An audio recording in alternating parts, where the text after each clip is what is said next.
Hey, good morning, Saif. Good afternoon. And good evening. And good night. Why are you keep singing awkwardly? I saw Hamilton last night. You are very excited about Hamilton, huh? And it was a beautiful play. Musical. A lot of music involved and some... I'm not good at it. I probably won't be in the show, but... No, I don't think you're going to get an opportunity. It was fucking amazing. So you finally got to see Hamilton last night. Yeah. And? It was amazing. It was great. The flip between American history mixed with the hip-hop with the all cast of color, people of color. You know what I'm saying? Like, all right, I'm going to tell you what Lin-Manuel did. Did he talk about it on One Ep? No, it wasn't Juan Epstein. We never had him on Juan Epstein, unfortunately. What was it on? We did it on the radio? Yeah, I was actually going to tell you it's probably buried in your CDs when we had him on Cypher Sounds of Rosenberg. No, we did. Oh. But it's not on YouTube. It was pre-YouTube. It was on the radio. It was on the radio. So it's okay, so this is years ago. We had Lin-Manuel when he was... What was he talking about, In the Heights? He was talking about In the Heights, but he was finishing In the Heights. It was like coming to the end. Right, and then he was talking about he was working on this new thing about Alexander Hamilton, and we both looked at him like he was fucking insane. Why would anybody go see a play about Alexander Hamilton? And he told us, remember he was like, yo, I'm working on this thing, like the 10 Dual Commandments. I remember all of it. Yeah, I remember. He told us about the 10 Dual Commandments. And when I saw him last night, he remembered that conversation. Oh, he did? About it, yeah. He shows us a lot of love. Yeah, I respect that guy. Because last night, the thing about the show is that Young Guru's here. We're gonna get to you in a minute, Guru. No, take your time. It's Broadway, okay? Broadway talk. The shit is, as Lin-Manuel says it, he short circuited the system, right? And what does he mean by that? Because it's rap. There's a lot of rapping in the play, so it might throw normal Broadway people off. Mm-hmm. But it's about America and the revolution and the guy on the $10 bill. So you can't get too much thrown off because if you don't go see it, you don't love America. Exactly. All right? So where are you at? Exactly. And then, like, every cast member all those people back in the day were white are played by Latinos or black people. And there's not even like, I don't see anybody beefing about it. No one even notices. In fact, I'm so dumb that when it first started, I just started taking it at face value. Yeah. I think I'm dumb enough that it wasn't really until I saw Thomas Jefferson and he had an afro that I was like, okay, this is colorblind casting. Yeah. At first I was like, it was Hamilton? Like, it's so funny how dumb we are. But it's amazing, right? The show is every bit as good as people say, right? Yeah. Yeah, and I went on stage after the show and met some of the guy who played Thomas Jefferson. I want to have him on the show. I think he's awesome. He's amazing. David, I think his name is David. He killed it. And then the kid who plays his friend and also plays his son, he's from Brooklyn. So like he knew who I was. You know what I'm saying? Like some people, I was just some guy on stage, and then you could tell some people knew who I was. So they were like coming up to me. And the other girl, the girl that he cheats with his wife, so they were like mad cool. And then Lin-Manuel was talking to some people. Just give away the whole play. Yeah, I mean, what else? And then what no, about the guy that's who in kills history, him? yo. Yeah, but It's we in don't the know the history history. books. We don't know the history books. And then he was walking away, going backstage, and he saw me, and he came back out, Lin-Manuel, and he was mad cool, yo. So I'm sitting at WrestleMania, with like my wife and my friends from Cheap Heat, and Wale was there, and Smoke DZA, and just wrestling nerds, and I hear someone like Rosenberg, and I look over to my right, and it's Lin Miranda, and he doesn't like wrestling as far as I've ever known, and it was just bizarre. Where was it this year? In Dallas. Oh. And I'm like, I give him a look, and he like throws his hand up like shh. Right. And then, but he told me really it's because he was on vacation. He didn't want people to know like that he was like skipping the show to be at WrestleMania more or less. But I was like, because when he said nephew or something, right? Yeah. And I said to him, I was like, actually, I got to tell you, you don't even have to say shush. No one here knows who you are. He was like, I've been walking around he said one person at WrestleMania recognized him. Otherwise, that's two different worlds. Well, and also he's the tough one to call as far as where he can walk down the street in general. Yeah, I think that's a tough call. But he's on a lot of shit lately. I know. He's on his promo run. The viral game's crazy. He's at the White Did you mention House. Juan Epstein by any chance? No. Because Riggs has been promising me since it started that we would get it. I mean, and he's then on his run. So. And then he went dark again, but he went dark for a little while. I think now maybe he's coming back up. So he got like a tan? No, that's not what I meant. Okay. Now, real quick, one other side story before we get to Young Guru. I hosted Snoop in D.C. on Friday. Snoop Doggy Dog. Yes. Okay. What you thought Snoop from The Wire was having a Snoop from The concert? Wire. No, it was Snoop Doggy Dogg, and it was very cool, great show, packed, new venue, relatively new venue in DC called Echo Stage, and Snoop killed it, etc. But the great hip hop moment I got to have beforehand was his manager Kevin came up to me and was like, "Yo, do you want to let's go say hi to Snoop?" I was like, "All right," and he's like, "Oh, you want to bring your wife?" So I said, "Sure." So I brought Alexa up. Snoop, of course, was like such an amazing gentleman, just like super cool. Met Alexa, talked to Daz was there. Yeah. So I naturally started making fun of you and calling you the biggest dog pound groupie of all time, and he knows. And him and Snoop asked about you. Snoop was like, "Yo, how's my nephew Cypher doing?" So we talked about you for a minute, and then Snoop like goes to the bathroom, leaves for a little bit. I hang out for a minute. I'm like, "All right, let's get out of here." And as I'm about to walk out the door, and Snoop hits me with that, "Yo, that Birdman shit was crazy, right?" And so I'm like, Shh. So I turn around, and that just led to like the talk, which was, I won't talk about the talk on One Epstein, but it was just awesome because I realized at the moment that he said that was that he wanted to like, well, we have to have a conversation. Right. And you can imagine Snoop's angle on it. I'll say this is all I'm going to say. Snoop's angle on that was not the same as the internet's angle. What, the angle of the Birdman? Yes. Okay. I mean, basically the way it went was the internet decided, because the internet always wins and the internet always decides, that Birdman took an L. So when the internet decides that someone takes an L, they just kind of slap you with an L and put up lots of memes about you, right? And that's it.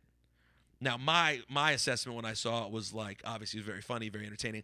I took an L. I'm willing to admit when I take an L, because the entire world was talking about that. So if you're on a radio show and something like that happens on another radio show, you just got to hold that L tight. There's nothing you can do except that. Like, there's, I don't click on those type of videos, and I saw that title. I was like, I'm going to click on this one. Well, and it's 2 minutes long, so you're like, this isn't even a commitment. Yeah, I could watch this real fast. So, like, Ebro's been saying that all week. Ebro's like, man, sometimes you just got to take that L and hug it tight. Just love that L. Because that L, I was like, and listen, we did the show that we knew we would do that day, which was 4 hours of Prince talk. Yeah. All in the world I would want to do that day, right? You don't think of anything else. Yeah. So, but it becomes this huge thing. And, so the internet decided their version of it. And you can't say the slang, right? The new slang. Oh, no, we do. Oh, you do? We do. Okay. Ebro's sort of like you in the sense that, like, he doesn't believe in that. Like, he basically is like, if something's the shit that people are saying, absolutely, why fight it? Yeah. Like, it went beyond the Breakfast Club. Right. It went well beyond competition. It was a cultural hip-hop thing. We're assholes at that point if you're like, nah, don't even say the respect, don't even put some respect on my name. Like, come on. Now you're being silly. Yeah, it went to the internet. Yeah, there's no point. So, but it was very interesting to hear Snoop's assessment of it, having a relationship with Birdman, et cetera, et cetera. But for me, I was just excited when I realized that Snoop wanted to have a talk with me about anything. Right. That still gets me excited. I feel you. The fact that Snoop wants to sit and have, like, we need to have a rap talk, I'm like, man, this is pretty good. Rap talk is great. Now, speaking of rap talk, Syph. Tidal, No Small Talk comedy series. That's not where I was going. On Tidal right now. And if you're bored, you listen to Beyonce's album 12 times already, skip over to No Small Talk, get some comedy. Wow, okay. Beyonce's helped you out. Kanye helped me out, Rihanna helped me out, and Beyonce. All three of those albums. Well, thank you to them for looking out for them looking out for you like that. And also, speaking of Tidal / The Rock / Rap Talk, Young Guru's in the building on One Epstein. What up? What's poppin', Young Guru? Everything is poppin', man. I'm glad to be here. He's Syph. He's an engineer. Yeah. And a producer. First. Yeah. And DJ first. And a DJ. DJ first, engineer second, produce after that, but everything gets equal importance. Everything. So that you really do split it up as all equal to you? Everything is equal importance. It's all about music, period. If you had to do one of those things, though. I can't do one. But if I had to do one, just pick one, DJing would be the one thing. Really? Yeah, DJing would. That's what I started with. It's not how you make the most money, though. It's definitely not how I make the most money, but DJing has kind of. It's made a comeback for you. I would say if engineering is the A, DJing is the B plus. Since about 2010, DJing's been the B plus. Like since I got with my management, B plus. Nice. Yeah. So Syph, when was the first time you met Young Guru? J1s. Yeah. It all comes to J1s. J1s. Even though he can't get us Khaled on the podcast. No. Let me tell you a real story though. Like. Before the Khaled, before all of that, I used to DJ for a girl named Nonchalant out of DC, and me and you will get into our DC talk. About later. to say, don't ever in your life act like I don't know about Nonchalant. Hold on. We'll get into our DC talk later. Yeah, 5 o'clock in the morning. About Where 5 you a.m.? gonna be? Outside on the corner. I was the very first person to ever put me in the industry, man. Period. And J1's was her tour manager. Stop right now. Back in '96, J1's was her tour manager. Wow. The very first time I ever needed a passport, my tour manager was J1's. You know how ill that is? Well, I already know this, so. You already knew all this, Yeah. of course. I'm getting to the parts we don't know. Yeah. All right. So, how did you get? I don't wait. Do you remember where we met though? Yo, we've been knowing each other so long. I don't remember actually where we met because it's like it's time. I remember when do you meet a person? Is it the times when I like walk in the tunnel and you have no idea who I am and you're the guy and I'm like, yo, I'm in the tunnel. But you know what I'm saying? We didn't have a conversation then, but it's like no, that's not meeting. Yeah, that's not meeting. I don't remember when we actually. Because I know. You know when you get an intro from J1's, like you can either get a regular intro from J1's or the family intro. Right. It's like, yo, this is my man right here. Right. And J1's was definitely that dude. Like Still I've is. been around the world with J1's, and the thing about him being a road manager back then was like we be in spots and he could just smell it. He's almost like my cousin. I got a cousin, Tariq, right? What, Real smell street like dude. trouble? Smell it. Yeah. I'm on the dance floor dancing with a girl. He tap you on the shoulder like, yo, let's go. get out of here. Yep.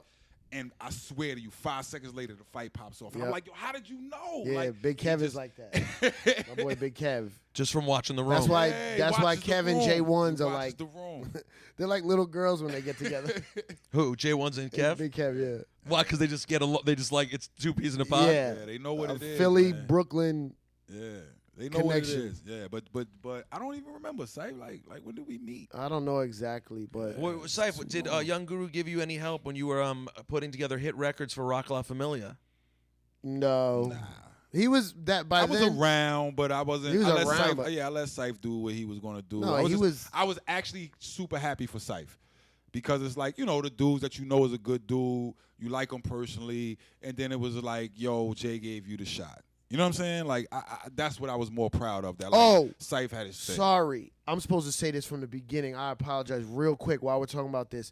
Welcome home, True Life, yo. Welcome home, True Life True is Life. home, man. Welcome home, Yo, True he's Life. calling me and texting me, and I don't have to go through his wife, and it's being recorded by the state. Yeah. True Life is home. Welcome home, True Welcome home, Life. True yo. Life. How long till we have him on One Epstein? Soon. His phone won't stop ringing though, yo. So you're gonna have to hit him and lock him in though. It's hard to. He can't come to New York just yet. Oh, he can't come to New York. Okay, Yeah. so we got a minute to figure Yeah. it out. Well, welcome home, True Life. That's Yeah. awesome. Yeah. So Jay gave Syph, and by the way, it's interesting that you talk about him Syph getting a look.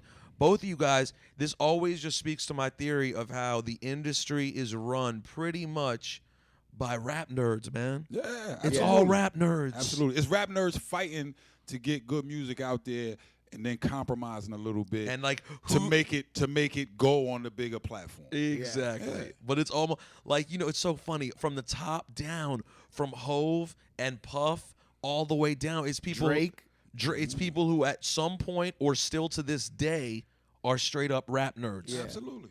All the way down. So Guru, you're from Jersey. No, I'm originally from Delaware. You're originally from Delaware. My mother is from Newark, New Jersey. My father's from Southeast Washington, D.C. Ah, okay. Okay, so That's where the two things, like when people always like, where are you from? I'm from Delaware. I was born and raised in Wilmington, Where in Delaware. Wilmington? Okay. Wilmington, Delaware. So my whole life was like back and forth to Philly to Battle Cats. But then if I'm going to visit my grandmother in Jersey, I would be up here, go to New York. Going to visit I was way closer to my grandparents in D.C. So you talking about like my whole life being in Southeast. I didn't touch Northwest until Howard. I went to Howard in 92. God, wow, so the DC continues. The DC continues always. It's like in my blood. But I wasn't a Northwest cat until 92. So I'm 47th Street, right by the shrimp boat, right? Wow. You know where the shrimp boat is? Yes. That's my whole thing. My dad went to Anacostia High School. Like, Real. All of that. So Syph, these are places that, Yeah, I don't at know least what's back happening. at least back then, I can't speak to now. You didn't want to go. you ain't really going. want to be in them Now I areas. can't say because I was just in DC last week, And it and cost an arm and a leg to live there. half the places that I would say I would never go, everyone's there. Gentrification is on and popping in DC. Yeah. right I didn't now. realize I can tell last time I went to D.C. No, listen. I didn't realize gentrification was a thing that would make you no longer recognize a place to the point that you're not even nostalgic about it. When I go back to DC, I could be driving Atlanta, bro. It's just a different city. I was at 10th and U, a place that I used to go record shopping, and for a second I was driving. I forgot what street we were on. So I looked up and I was like, "We're on you." It's a whole I don't different even. world, I don't know. Nothing's the same. It's a whole different world, and you beg the question: is it good or is it bad? Same thing with Brooklyn. Same It's thing with it's a mixed anybody. bag. It's a mixed bag. It's like, no, you don't want the crime there, but you don't want to lose the flavor, right? And you don't want to lose what the people. And I don't. I don't know where the people go. Yeah. I do not. They know go to where PG. The people go to PG. They out in PG now. Everybody I know that was in DC, they find a little spot out in PG. Yo, and it's the like, yo, I world can't is afford the switching, city yo. no more. They go into the suburbs where the people, all it's- went it's to all leave the switching, city. Yeah. Like in the 50s when the suburbs were created and those people that went out to Long Island, Westchester, Jersey, it's all switching now. It's so. Because like if you go upstate, has nothing to do with what we should be talking about. But it's all good. if you go upstate, like along the Hudson River, where it used to be like these real because I'll go look for like antique shops or some shit. And there's like mad Dominicans up there, yo. And I'm like, where y'all from? And they're like, yo, we used to live in the Heights, but it's literally just getting pushed out. Yeah. And where do you go? You just go up. Yeah. It's so weird. So okay, weird. So then you went to Howard '92. I went to post Howard Diddy, in '92. Post Diddy Howard. No, that was pre Diddy. That was that Diddy was still there. He was finishing. Bad Boy didn't start off till '95. No. Remember that? No. Bad Boy but didn't Diddy start was till doing But Diddy was parties and gone. all that. No, but Diddy, but he was still coming back for his parties. Yeah, so he was still around. Let me tell you how ill Diddy was.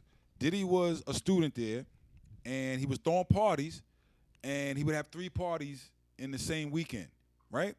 And was getting on a train, going back up to New York to go deal with uptown stuff, but his parties were still popping. So Diddy had every type of party, like me and you, right? I know you now, right? So me and you was going to go to the hip-hop party where we could wear whatever we wanted. Puff was also having, like, the all-white party.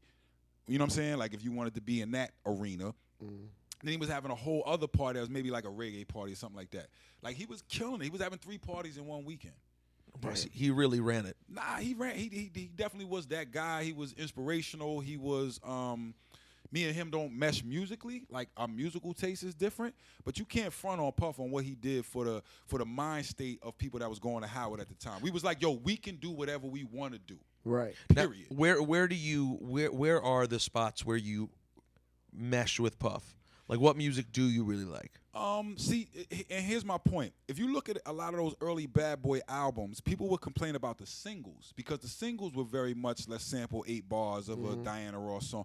But I was also in there working, and it was like, you can't front on the album cuts. The album cuts was the joints. This is Chucky Thompson in there finding samples. Yeah. This is Nasheem Merrick in there finding samples. This is Ron Lawrence and D-Dot, and like everybody was going in, but the single would be some like, okay, shiny suit, whatever. You know it was definitely album cuts. Yeah, the album cuts Mace was incredible. And I was there for a had lot of like, when Chucky was finding those. My 2 connects, just to be clear, I wasn't running around with Puff. Let's not get that misconstrued, right? Okay. That wasn't my guy.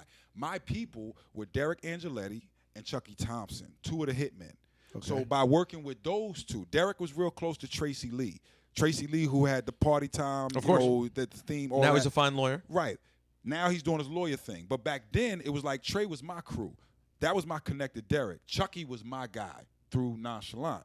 That my direct guy. Like, Chucky's the biggest mentor I've ever had in my life. DC? Chucky Thompson. Chucky's DC all day. Chucky used to play with the Congos with Chuck Brown. Oh, wow. Chuck plays every instrument except for wind instruments. Anything other than horns, Chucky can play that shit. Wow. From guitars to bass lines to drums to whatever you want, that's all Chucky Thompson. Did Chucky do 5 o'clock? Nah. Chucky didn't do 5 o'clock, but what he did was, Non got big off of 5 o'clock. So the second album, MCA, gave Chucky the whole budget to be the executive producer, and that's when I came on to Non right when 5 o'clock hit, and I became her tour DJ. Big thing we did, 96. And is this just from you being around in D.C.? I was ruling D.C. from 92 to like 97. DJing. Under the name Young Guru? Under the name Young Guru. So you're talking about the Ritz. You're talking about Quigley's. You're talking about any spot that you can name that was popping in D.C. Because if you hire me, I'm bringing the whole sophomore, freshman, and junior class at Howard University. Got it. That's big there. That's a big deal. Period. A lot of money for a promoter. You know what I'm saying? So I wasn't when I got there, I was like, yo, CeeLo, Iron, all these guys got radio on lock. I'm not going for radio, right? Those were my guys. Those were the guys that when I got to the city, they were like, yo, we embrace you, especially Iron. You know what I'm saying? Iron's the nicest guy on planet Earth. Nicest guy in the world. Yeah, I mean, Iron, right? What? He's the nicest guy. You don't know Iron. I don't know I at can all. tell. In the He is world. the. Iron is the. I rarely use this word with men because people feel weird when you say it, but he is one of the sweetest people alive. Nah, Iron nicest is guy a in the world. gentleman. Like he remembered me from when I used to call and request on Kiss and say my name was PMD, and when I got on the radio doing overnights, this guy worked at the other station, called me, and was like, "Yo, I hear you, bro. I remember you." Next time crazy. you talk to Iron, ask him. I used to go to Iron House because he had a 950 before anybody. And he's that I always knew messed in around with the DC. beats. Yep. So I used to go to his crib just to sample joints on a 950. What's funny about Iron too is he was one of those guys. He always so into producers. He's so into Yeah. Pete Rock. He's so Yeah. into Premier Dilla. Yeah. But he never seemed like he was trying to go for it himself. He just loved doing it. He Like, loved he loved the culture. He's a great cultural ambassador Yeah. of what we represent Yes. in terms of That's me. underground hip hop. Yes. Well, Yeah. and you had a foray. Yeah. Yeah, but I suck at making beats. I always wanted to be dope. I have You know what you mad didn't equipment. do? You know what you didn't do? You should have put Get 3 good or at 4. making No, beats. no, Oh, no. sorry. Cypher was good at making beats. Don't disrespect yourself like that. You should have put 3 or 4 instrument dudes around you. I tried. You should have had a bass player, a keyboard player. I tried. You know- I just didn't have the time. You ain't had the right the people. radio took up the Oh, time. okay. Again, the damn All right, radio. all right. Fuck you, radio. Nah, But, because nah, Cypher come in and he would have some decent No, joints, I- but then he would diss them himself. And then like No, I had. when I you in had, them A&R meetings, let me tell you something. When you in them A&R meetings, you gotta sell. Oh Yeah. no, that's You what makes the gotta greats I've great. never been a good You salesman. gotta sell. You gotta Which is sell. funny because But all I want is old equipment. Like, I love it so much. Like, I tell Right. my wife or anyone to get me a gift, they're like, what should we get you? Like, anything old. Any old keyboard, sampler. you want it. Yeah, I but want it. combine that now with the computer. I do the same thing. I still got my I 950. just like to have it. But My SP12 has never been turned on. It's there, though. It's clean. Clean. I have a 1000. That's it, and it sits there. It collects dust. Are you going to be excited? Will you at least be semi-excited when I get the jukebox at the new place?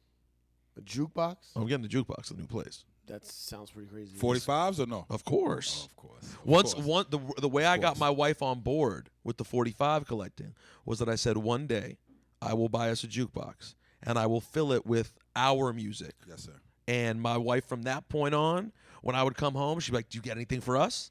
And so it's been like this steady build. When of did you start 45 collecting? when Just did our show, maybe it was already over 2.5 years ago. Can you About believe 2.5 that? years ago. Can you believe I've been on this 45 bullshit for over 2.5 years? Yeah, because I left the radio about a year ago, and you was on it way before that. Yeah, so it's been like 2.5 years I've been on it. Okay. And so now I have like, You heard that okay? yeah, he was like, no. Well, the other day, That the other okay day, was- he looked at you like a I was like trying a to new. I was trying to see where his You know, his in thing was prison at. shows when the new guy comes in. no, listen, he checked me. New fish. He checked me last week on Twitter. I It wasn't a posted. check. It I wasn't a posted. check. I posted a record, and I was like, "Yeah, I don't stop" or something like that. And it was a random. I don't remember what, some random '90s Leah record. Yeah. And he's like, he just asked me. He's like, "You still got a long way to go." I was like, "So?" Nah, it's real. It's real. The 45 game is like, I wasn't really on it crazy, right? And then Mobile Mondays came along, and I was like, all right, I got some 45s, but I wasn't really. I'm a drum dude. I'm an album drum guy. Like, I'm not going after what sample Pete used and what Right. sample You wanna Premier find used. drums. I'm drums all day, right? So the 45 thing was never really my thing. I have some, you know what I mean? But then when I started doing Mobile Mondays, I was like, I got to get my shit up. Right, this is fun. There's something fun about it. You It's can't very really, fun. you It's very can't fun. explain it. I honestly Very think the number one thing about it, I swear to you, the number one thing about 45s, in my opinion, is two factors which are both so childish and true. One, they're cute and small, and everyone loves shit like that, no matter what they say. And number two, all of us love vinyl. None of us want to carry 12 inches. That Exactly. shit is unbearable. Exactly. But carrying 45s, you go out of state, come up on the best store in the world, buy 200 records, and find a way to shove them all in your suitcase and bring them home. Yeah. I won't agree with you on the first one. I don't care about the cuteness. Come on. But in terms of Those in terms covers, of- they're amazing. in terms of carrying 12 inches and things of that nature, Nah, that it's too- size is too much, right? But in this era now where like, if one of my young boys comes to me and he's like, "Goo, I want to start DJing," and I'll get him started, with wax, and so he can feel what it feel like or whatever, I'm going to eventually give him my hard drive, and he's basically getting the He's gonna last cheat the game. 30 years of what I have, right? And I'm very specific about like the 12-inch that has the remix on the other side. I'm recording that. You know what I mean? I'm very specific about that. So like my young boys, I'm like, yo, what you have don't really make no difference. Like right now, right? We all went and probably downloaded a torrent that goes, let me complete my Prince collection. Now the thing is, who can get in touch with Prince's live show guy that has like the recordings of the demos of what they were doing in rehearsals? Like that's the new digging. Stems is the new digging. Who has the stems of this session? Well, actually, that's really cool, session? Guru. I didn't even think about that. And that's I'm already on my job. Good, as you should be. And you're someone who could do it. But the reason that's awesome to me is because what I hate about MP3s is it's eliminated the hierarchy. Yeah, and we all went through the hierarchy. Yeah. And I'm sorry, old man talk, #old man talk. We all had to fight to get on those promo lists, right? To get those records. Right. And now that's gone because, like you said, if Drewski puts on a new guy, Drewski's guy could end up with your music. Yeah. Did you used to get records from Ducky U in DC? Of course I did. You know what I'm saying? You had to be on a list. You had to be on the list. You had to know you had to pay for a record pool. Or Rozzy Raz from Relativity or somebody like that, right? And I'm just naming the DC people because I know he knows who that is. Of course. The DC reps. In every market, there was a rep that was like, these are my guys. These are my club DJs. These are my radio DJs. These are guys that are just influential but may not have a specific spot locked down, but I need them to have the record. And I got to tell you, it's one of the things that's crazy about, I mean, for your situation, it may have been different because you weren't a college DJ. I mean, even though you were at a college station also, but you were running around to labels. Yeah, but when it was much easier in New York. It was much easier, right? It was hard, but it was still much easier. So for us, it was about getting on lists. Yeah, man. And I mean, dude, it's hilarious. The other day, I was at my mom's house, and every 6 months, I dig around my mom's house, and I find an unopened package. Right, damn. You remember Sony had like the Manila. They had like a regular Manila envelope with like a cardboard backing in it, and the vinyl just stuck in there. Yeah. And I opened that shit on Snapchat. I was like, let's see what this is. It was the Jack Frost album. Oh. I was like, okay, well, this isn't gonna work out. Wow. But it was such a big deal. So what I like about what you're saying is that by going out and seeking out rare MP3s at least, or stems, at least you still have to know somebody. You had to put in work. I'm gonna give you a perfect example, right? Because now it's like not only everybody can have access to whatever all the music is out, right? I went to go see J-Rock do this Dilla tribute. Beat Junkies. Yeah, Beat Junkies. This is my family. I went to go see J-Rock do this Dilla tribute in San Francisco, and he was playing joints, and I'm like, what? Where did you? There's no. He's like, yo, I got the sessions, and I'm like, I'm what did he play? sleeping right now. He was playing like different versions of like say Look of Love. We all have version 1 and version 2, yes. right? We all have that. He has the session.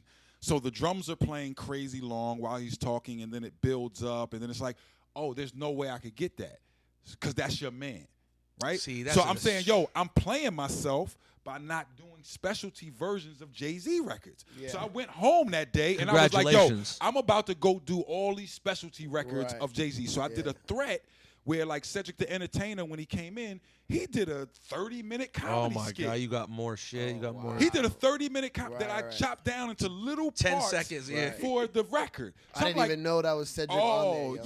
Yeah, now that's Cedric. You knew that?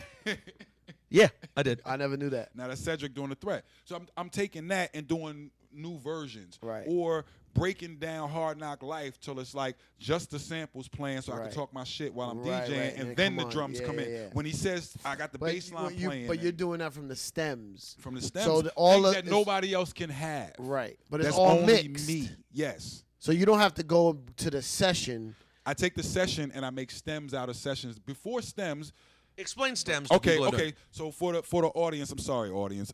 Stems is really like once you do a mix, you can break the mix down into like here's the kick, here's the snare, here's what the sample sound like. But it's not like what came out of the person's MPC or their beat machine. Right. It's after I've EQ'd and reverbed and did a whole bunch of stuff to it. It sounds like the record, but all just the the different parts. Because like when you make records, especially back then, everything was on different tracks. Right. So the whole record's mixed. Right. You do a regular pass, clean pass, instrumental, acapella. Right. Then that's usually where most people would stop. Right. But if you're a thorough, you then start recording each.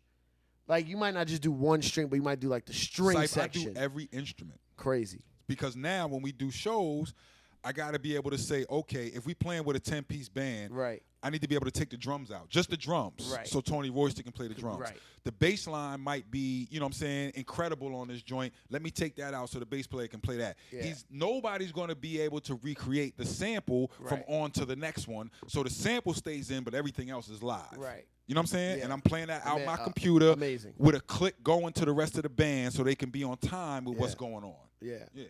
That's basically what it is. But I'm saying it like, as we get into this thing of like DJing exclusives, Right. I'm trying to make it so that like I know nobody in the world has what I have in my computer. Well, and also that's just a bonus for then when you get Young Guru to DJ something. Absolutely. Is now you're getting some things that specifically, because let's be honest, people tie you to Hove, right? No, So you come. and I love that. Yeah. By the way, that'll work out okay. Now, so coming to the table, yeah. Why not have some incredible Hove stuff that you can only get from Young Guru? Yes, sir. Wait, how long? So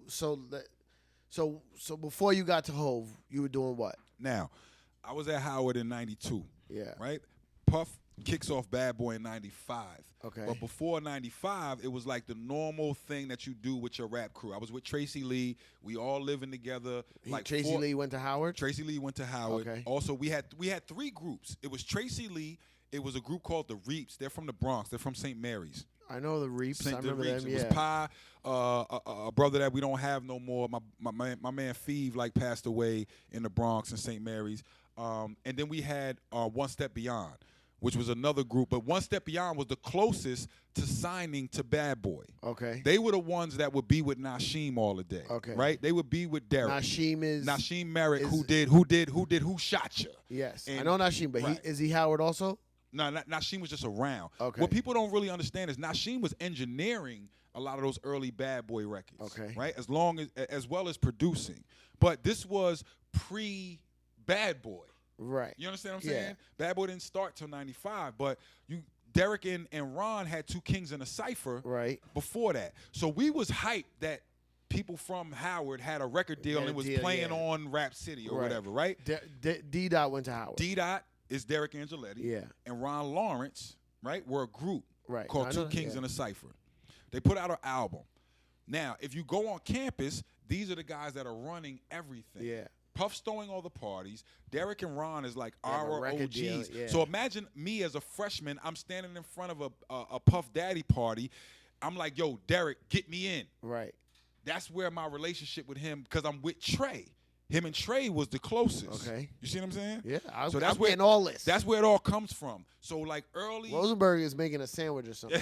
early like situations might be us paying our money to go in the studio, and then we say, D, come oversee this. Like Okay. not necessarily produce it in terms Yeah. of make the beats. We had the beats ready, but we would be like, Derek, come make sure we doing everything right. But had Derek done anything yet? He was did in Two what's Kings the and a Oh, Cipher. 2 Kings in yeah, the Cipher. 2 Kings After in 2 a Kings in the Cipher, though. Cipher. Any other outside credits yet, though? What was the girl? It was a female MC he had did a big record for. I can't remember her name. But Derek was the guy though, regardless. See, Derek Was it Shazzy? No, it wasn't that. no Shazzy. It wasn't Entice. that. No. Entice was beautiful though. Really? Entice and you ain't think Shazzy was I hot? never really saw either of them in person. Like, They was saw hot. their faces. They was hot. Because, and Tice barely showed herself in the video. She was like Shazzy very was covered hot up. too. She could have got it. Really? Yeah. Pass another bag. Remember who crushed Shazzy? Was it Dante? No, I don't mean sexually. On our podcast, someone was just like, "Oh, Shazzy." Oh, I don't There was remember. like Dante Ross. I can't remember because I think Search, Dante. I think. She was Electra, so it might have been No, but Dante. let me reel this in. Let me tell you what Derek Okay, reel is, it in right? for us. Derek is like the drill sergeant. When you go into the Army and they send you to basic training, I think every producer should go through Derek Angeletti as a basic training Okay. of how to be a producer. I didn't really understand what producing was until I sat up underneath of Derek Angeletti. Right. He is, for all intents and purposes, he was on y'all podcast and he was talking about Kanye. Yeah. And he also, just real quick, he said, yo, Guru also came from my school. That's some real talk. Right. I came from the Derek Angeletti school of like, he will outwork you. Okay. He's going to cross the T's and dot the I's so perfectly. Of the Of the learning, beat, no. And this is the point of the difference between a beat maker and a producer. Okay, got it. You can have the beat. Derek is the guy that is literally sitting in the studio with Notorious B.I.G. going, yo, that rhyme is not good enough. He's sitting with whatever MC you talk Right. about and is constructing a record to make it the biggest record. He's not scared of nothing. Right. And his Brooklyn like swag and attitude was like he could tell any MC anything he wanted without being scared. That's what I got from Derek. He wasn't scared. Before I would have been a little like, I'm not telling Hov that rhyme ain't right. You know what I'm saying? Who the fuck Derek's is? not scared of nothing. So his way of training us and his I never knew I could stay up for 3 days until I got with Derek. Okay. Not going to sleep. You know what I'm saying? I'll be in the studio, him and Puff leave, they go to the club, they come back, it's 3 o'clock in the morning, they catch me sleeping at the board, and they come in, yo, wake up, it's no sleeping in music. At 3 o'clock in the morning, you just waking up, you know what I'm saying? Yeah. These are my OGs, though, from Howard. So, like, I give Derek a lot of credit in terms of my training of how to produce music. Chucky was my musicality. Chuck, like I said, Chucky plays every instrument. Yeah. I've seen Chucky like do it on so many different levels. From think about this. This is the guy that's doing Mary J. Blige's arguably best album, her second album, right? Yep. Amazing. All the way to like Notorious B.I.G. all the way to like a lot of like Bad Boy remixes. just Bad Boy everything. I think he did the Gina Thompson. He did right? things, And he it's did a lot things of you stuff. do remix. It's a a good lot one. of stuff. No disrespect to nobody. It's a lot of stuff that when we was in Daddy's house, people be like, "Chucky, come listen to what we talk," and he keyboarded real quick Right. and not get the credit. Yeah, I always Right. think whenever I hear the name Chucky Thompson, I think keyboards. But I know you can play everything, but that's what pops in my head. yo, he's so ill with the guitar. His bass, he's left-handed, so his bass, I would have to string it upside down and backwards. Jimi Hendrix style. Jimi Hendrix style. You would string his guitar? Yeah, absolutely. I did everything for Chucky from basically 1996 to 1999. I was Chucky's in-house. He was there for My Life album. Oh, absolutely. He was all in the Mary records. yo, My life's your absolutely. shit, right? My Life is my You shit. talking about yes. dancing with Mary's moms at her house? Wow. So No, Because this is Who Shot Your Chucky, Beat when, is originally on that Chucky, album. If Chucky came up here and was like, "Yo, Goo's my son," Yeah. I'd take that. would you go get him a sandwich? Absolutely. But here's the flip side of that. When Chucky goes to the crib, Goo, take the car. He got the new 4.6 range. I'm running down to the club. I'm in front of like the Ritz with the 4.6. It's Chucky's all day, right? Yeah. But I'm fronting my ass Yeah. off with the 4.6. He's letting right? you live. He's let me live. That was my. I can't. There's no way I could express how much I owe to Chucky Thompson Yeah. and Derek Angeletti. There's no way. Do you still speak to them? All the time. Okay. All the time. All right, so because we're gonna end up wanting to kill ourselves at the end, Syph, and we'll You're say we right. didn't get anywhere. So how do we get from there to Hove? I'll speed it up. No, and please don't feel that way. But I Okay. do want to make sure I push us the right direction. That I was Mary, doing- You got there's so much hope, but that Mary album. The Mary album is Crazy, you got to be there right? for all that. Crazy. So I'll speed it up. 1999, I had a big decision to make. I felt like I was on a plateau, not going nowhere. I had basically did every club in DC I could ever think of. I was on that circuit. I could work that circuit forever, right? Yeah. Like I could be DJ Trini, right? Trini is a good friend of mine, Great right? DJ holds the clubs down. Great DJ. But I was like, yo, I'm just on this one trajectory and I want to go up. So 1999, I made this huge decision where I was like, Chucky, I'm going to leave you. And Chucky gave me his blessing. Chucky, he was in DC still. Chucky was in DC at Chuck Life going on, right? Wait, what was Chuck Life? Chuck Life was a label that Chucky had started. Who else did he do? Like, what was some of the stuff he did? Or Oh produced? man, Do you guys smell smoke of some variety? Yeah, of course. You smell smoke right now? No, do you smell smoke? Oh, do I smell smoke? No. Anyone else catching that? Do you smell toast? Are you having a heart attack? No, I don't smell toast. Oh, Oh. don't scare me. You're right. Do No, you- are you I smell like almost barbecue. You smell almonds? Okay, someone ordered barbecue or something. Or there's something going on somewhere. Oh, I want some barbecue. I know. I'm sorry, Seth. Chucky had started Chuck Life. Like all the producers that came out of Bad Boy, they all started their own thing. You know, Derek had Crazy Cat, Chucky had Chuck Life. And he what put other a big lot of records he energy. had? We had crazy big records at that time. He was doing a lot of stuff for like Born Americans and No, he did. Faith and, Let's like, see what he did from Kids from Foreign. Yeah, like he did a bunch of stuff, right? But he put a lot of energy into this kid named Frankie. And the Frankie project never panned out. And I think that's what was the big like letdown. Right. But He was a singer? yeah, it was a singer. It was ill. Chucky was giving him a bunch of stuff, but he was still doing a lot of stuff with Faith. But in '99, okay. yeah, in Faith, he did a lot. He did, Chucky's heavy on the Faith albums. Yeah. So in '99, I made that decision. Where I was like, yo, it doesn't feel like I'm moving nowhere in DC. Right. And Chucky gave me his blessing. He was like, yo, okay, go to New York. So I remember it was like my birthday. He did Used to Love Me for Faith, by the way. Yeah, he did. He did a lot of stuff. did. A lot of stuff. So I basically left Chuck and came to work for Derek. Okay, because he was in New York. '99. Chucky was in DC. Derek was in New York. Right. So when Chucky was doing all of the stuff that he was doing in DC, I was like, yo, I'm gonna go mess with Derek. Derek was doing the Mad Rapper album. So in '99, I did the whole Mad Rapper album. Now, mind When you, you say you did it, you mean engineered it. Okay. Right? Engineered it. So mind you, I'm coming to New York fresh, but I get to meet 50 Cent and we do How to Rob. Right. I get You to engineered that. Yes. Damn. Look at the credits. True. Look at the credits. You know what I'm saying? Derek is on How to Rob. Yeah. R.I.P. B.I.G. Right. Sorry. All of that was done Ad-libs. at the studio that we was using at the time. On that album is also Puff Daddy, the Beat Nuts, Busta Eminem. Rhymes. No, I'm gonna give you the real story. Okay.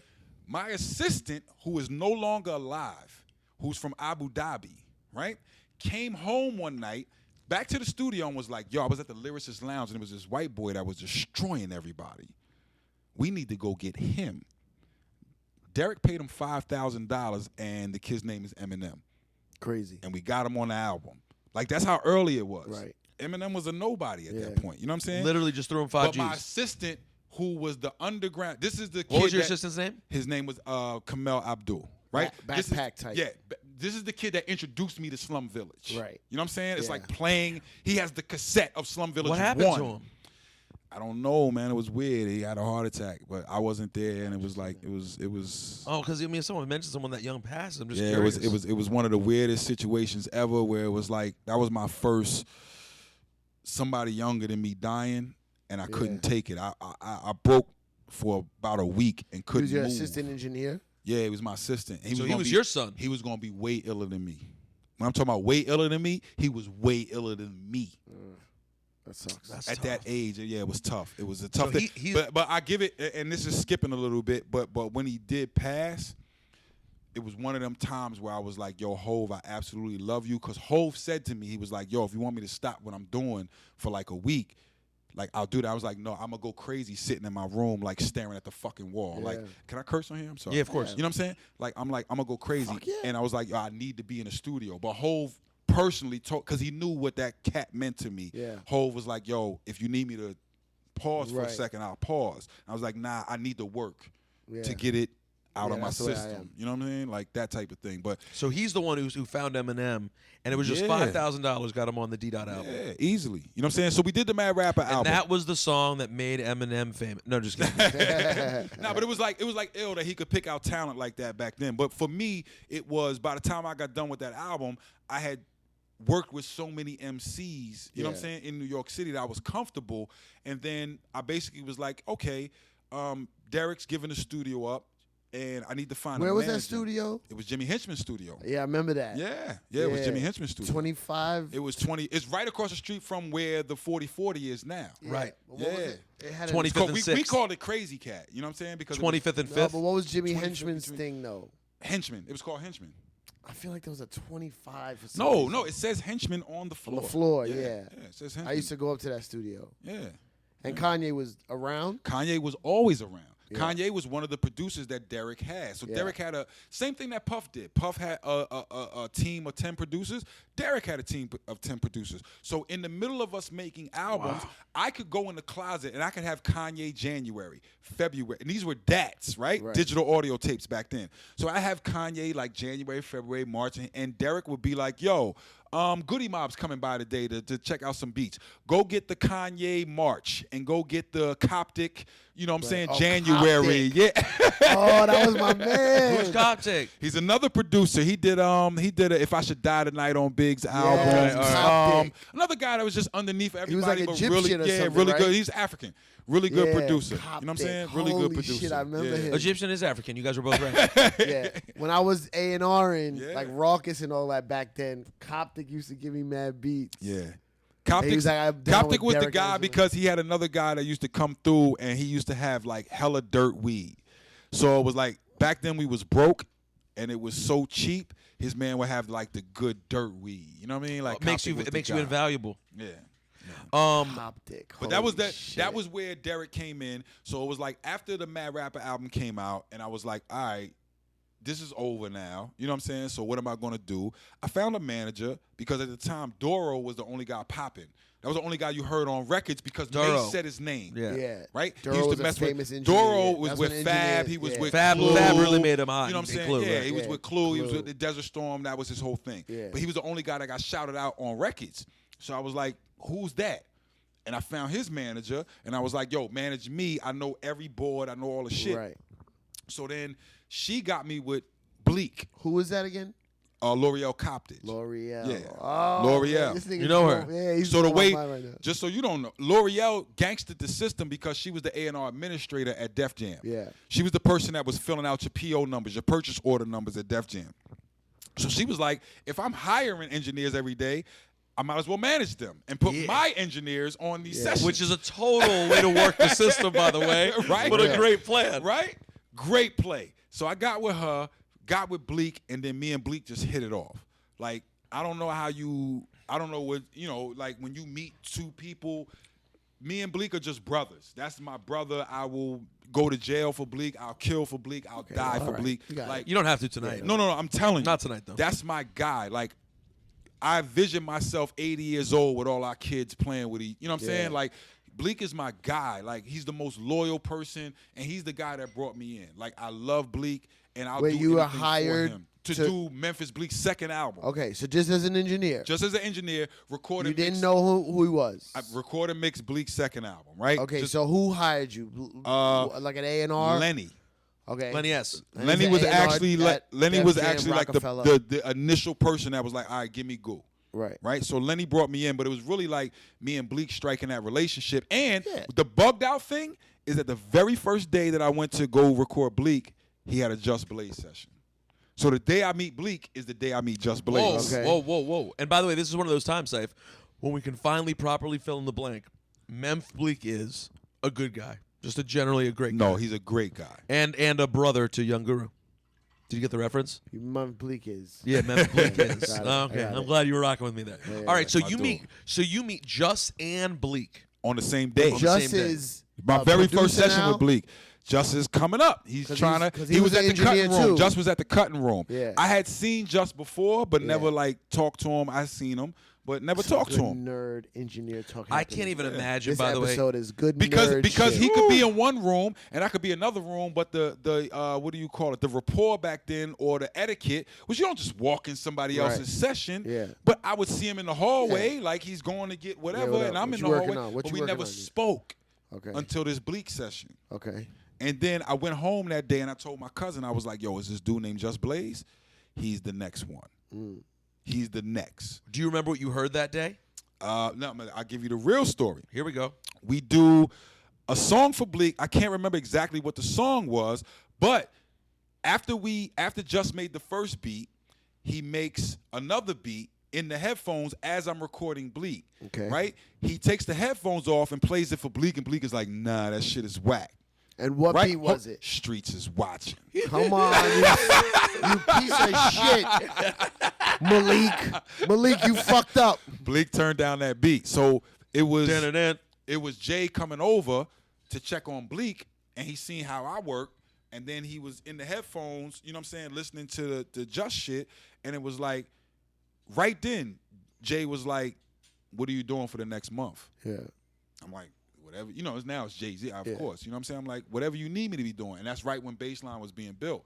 So it was like, Tell me, what did you think when at this moment? Because this is a critical time, in my opinion, to really take a moment to appreciate who Jay was. Yeah. Because now, when history's rewritten, Jay-Z has always been Jay-Z. Nah, but not there was always. a time when, to me, Jay-Z was the guy who was on the original Flavor record, who made Dead Presidents, who I thought was a dope underground rapper, and it that's wasn't a big seller. It wasn't a big seller. So where I actually was drawn to Jay because he made a reference to Rayford on the first album. Rayford Edmonds. Rayford Edmonds. So when Jay made the Rayford Edmonds reference, I was like, Drug dealer from D.C. yeah. Thank you. biggest. Yeah, ever. sorry, not Okay. sorry, not the guy who sold your cousin weed. Okay. The drug. biggest I meant ever. the drug Ever. dealer from DC Okay. ever in history. Arguably, there, and I know y'all New York people want to keep y'all like Alpos and all that. Don't you dare. None of y'all. None of y'all is seeing what Rayford was seeing. I heard that name before. in Now that DC. You know, Rafe Evans is a big. Yeah. Was a big deal. But listen, first of all, I'm gonna have to just jump into sidebar. No one ever said Alpo and Rich and AZ and all- them yeah. was the biggest ever. They just had the No, y'all famous. Y'all flavor, famous. yeah. Y'all famous. It's New York City, so Yeah. of course I'm whoever. glad that locked this down the argument city- could even ever come up. Nah, our drug dealer But is to be way honest, better. no. But to be honest with you, there's no way that they could see Ray for money. Oh, no, You know he how was- big Ray for Edmonds was? Yeah, but their no their way. tail. Their no tail is way. not the biggest money getters. Their tail was all What's the crazy the shit purpose that of happened. hustling? No, they didn't get there yet. All the crazy shit that happened. Yeah, no. It's that's just a what good I said. story. It's New York, and it's Yeah. on a bigger scale in terms of publicity. Yeah. But the purpose of But hustling the crazy is shit money. is the kidnapping. Yeah, I get the it. jail. I You get know, it. I get it. I get I'm it. saying why the story I is know, so big but what's the purpose of hustling? to get money. Thank you. Nobody was seeing Ray for Edmonds' money. And as I I'm thought, an by the way, educated man, and as I thought, Nobody. and as I thought, Guru, you Nobody. are saying his name wrong. I'm sorry. what Ray was it? Full. Ray Full. You're saying Ray Fur. Yeah. But that might have been the yeah, slang Ray in the street. Full. I'm sorry. But it's Ray Full Ebbett. Maybe it was French. You don't pronounce You don't the know. L You like don't know. that. Yeah. But I mean, Sorry. yeah, Sorry. he's the He was the guy. he's the guy. So Jay once you heard shouted- Hov No, reference okay, that, but I heard Jay reference that, and I was like, yo, how does he know about that? Because that was weird to me for a New York cat to know about something local in DC like Yeah. that. I was like, yo, he got to really, and then I started really paying attention because you got to remember, I'm a notorious B.I.G. fanatic. Yeah. Like, there's nobody it was hard for me for a long time. Now I put Jay above Big. But I used to argue with Jay Right. that Big was better than him. Yeah. There's plenty of I times agree. with me, OG Juan, and Jay is sitting there, Yeah. and I'm spitting Big verses. And it's like they spitting Jay verses, and then at the end of the argument, I go, yo, and I'm only pulling from 2 albums. Yeah. You only could. You understand? Wait, That's I how mean- ill Big was. You have to understand what he did, what Big did as the guy for Bad Boy Absolutely. from a kid that's coming from Howard, from where Puff was. I mean, yeah, you were indoctrinated in the highest way. Yeah. Rightfully so, by You the know what I'm way. saying? I think he's still a better rapper. than Arizona Hov. Ron from Tucson had the black Yukon. Usually had the slow grooves on. Mostly rocked the You Osleys. think Jay-Z's a better rapper than Big? At this point, No. you got to Better though, But- not greater. Better.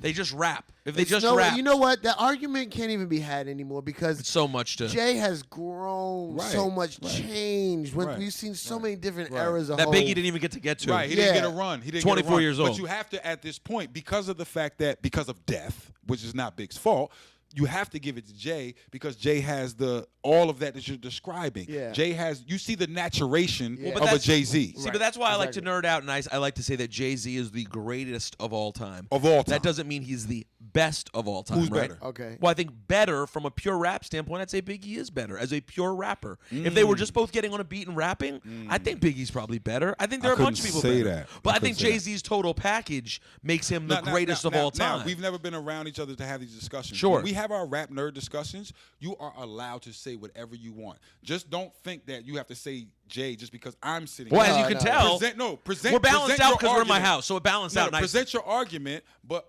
even when I present my argument, a lot of times it gets thrown out because people think, oh, you worked on it, Goose, so you Right. can't present the argument. But I'm like, yo, present your argument because I am a Notorious B.I.G. fan. So in stories and in pockets, Big wins.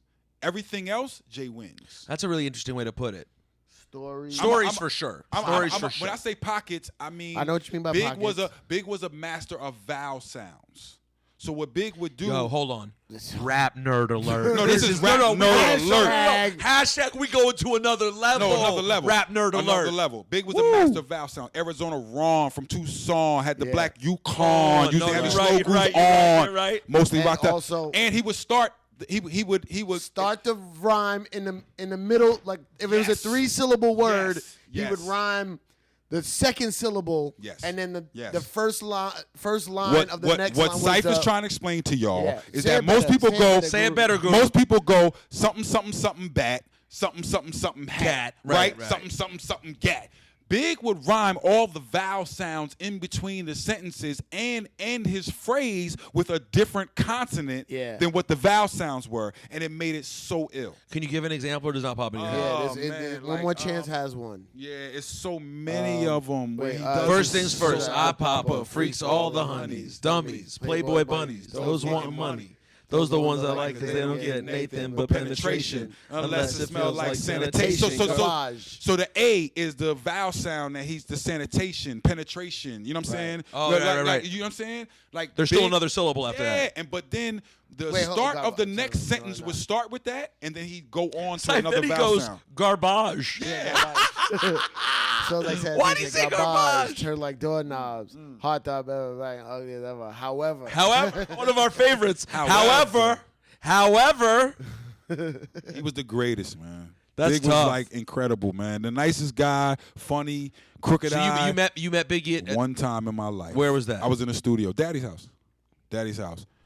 And he was the greatest guy, man. He would sit the Jar Branson like in the middle of the table, and I never seen Big roll up. He would always have somebody else roll up. Like I rolled up for him one time. His fingers were too fat. Really? I don't know. Little known fact. Is that true?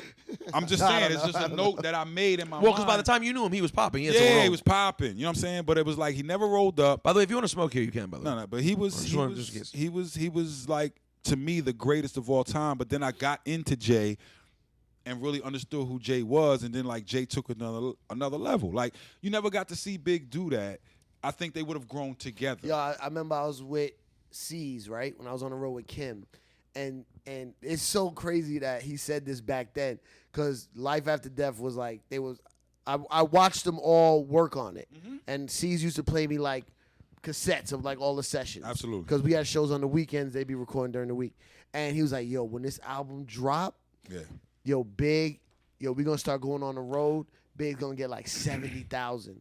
What's weird is that was the biggest number. Yeah. 70,000. But bugged out, y'all never had the chance to do a nationwide tour. No, nothing. Right? Like a Hard Knock Life tour where it's like, yo, I'm coming to 50 cities, never been right? on tour. You never did that. It was always spot dates. It was always like, yo, go get this bag right here. Go get this bag right here, right? It was never a complete tour, which is like... Well, I wasn't Big DJ. Right. So even when Kim would go do shows with Big, I didn't go because I was like Kim's DJ. Right. So they only called me for Kim's shows. Right. Or if we were in New York, bum ass Clark Kent, fuck face would take my shine. Nah, don't diss my homie. That's the homie right I love Clark Kent, but listen, I was in Baton Rouge with Little Kim. Clark is the OG. Oh, we coming home. I'm about to invite my peoples. They be like, "Yo, Clark's doing this show." But you don't know the parts. You can't diss Clark in front of me. That's the homie. Clark, That's the homie. But I would look at it like, yo, like Big never got to do a world tour or a nationwide tour, and it was just like, I give it to you like this. I give it to you like this. We was little cats messing with like Mark Pitts and people like that. So they would pull up on our block, and back then we was in the streets a little bit. You know what I'm saying? So I was like, yo, like, you got the new whatever. We hustling out this house. Like, you got to move this car.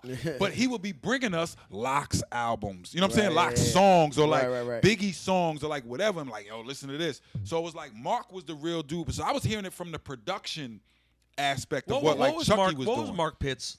Mark was Biggie's manager. Just direct Biggie's manager? Yes, absolutely. The whole time? Yes. Was he Puff's boy, though? Puff put him on? Yeah, was it through Puff or was it around? I don't know. I can't tell you specifically who put who on, but Mark was my connect through Tracy Lee of where I would hear all the Locks music, all the Biggie music, and everything Bad Boy before it came out. Why Tracy Lee? Because Trey was the, like, if you got an A-team, Trey was the leader of it, like of our crew. Right. At Howard. I was the DJ. Trey Lee was the leader because he was the guy that was like the lead face of the rapping thing. Trey had probably 3 deals before he got with Mark Pitts and put out that record. That was by Storm. That was by Storm. Now Trey was signed. They say it on the record. Was he signed to D-Dot? He was signed. D-Dot did the record. D-Dot produced it. That's why you think that. Right, I'm thinking by Storm, right. But Trey was signed to by Storm. Remember the Yellow Jackets and all that? D-Dot produced the theme? Yes. Yeah. And then what a hookup that ended up leading to with the Keep Your Hands High verse. So we have the very last very last recording of Notorious B.I.G. before his passing. Keep Your Hands is High? on the Tracy Lee album. That's- But Puff wouldn't give us sticker rights. Right. We had the album. He gave us the cut and was like, Right. "Yo, I'll clear But it you for the can't album, put but you can't featuring promote B.I.G. on it. this You album, can't yeah. put featuring B.I.G." Now, Tracy Lee, to his credit, came out in the week in between Wu-Tang and Notorious B.I.G.'s double CD. Right. So Wu-Tang drops one week, Tracy Lee drops another week, and Notorious B.I.G. Nope. It was like, really? Can I tell you the What do truth? Hip hop nerd that I am, and Nerd out. I have the theme single. I have I think it's a sampler that has "Keep Your Hands High," and I can't remember. I was bitching about that. But I never heard his whole album. Right. I I was never heard bitching it. about you. As a consumer back then, your money had to be right. Yes. And I'm always thinking 'Cause about we the bought hood. albums. Yeah, we bought albums. So it's like, yo, if I pay for a double CD of Wu, you're buying the Wu-Tang album. $18. Right. Boom. The I don't have double one. The, I don't have enough yeah. money to re-up Yeah. for the next week because I'm also saving for this big. Notorious B.I.G. double album. Right. Like, are you serious? That's what They were Trey two- Trey hold on, caught they a were- raw deal. They were 2 weeks apart. Yes. And remember back Yes. then, some Yes. people there was different ideas. What do you call this shit? Ideas. No. Like Tiffany, our producer, used to say, ideals. No, whatever. There was two different train of thoughts. Okay. There was either you hold your album back or you Or put it in you the put it- store so that you can get the rush of because there's a lot everybody of going in the traffic store. going Yeah. for Wu-Tang Yeah. and Big. Yeah. Unfortunately for Tracy Lee, he should have pushed it back.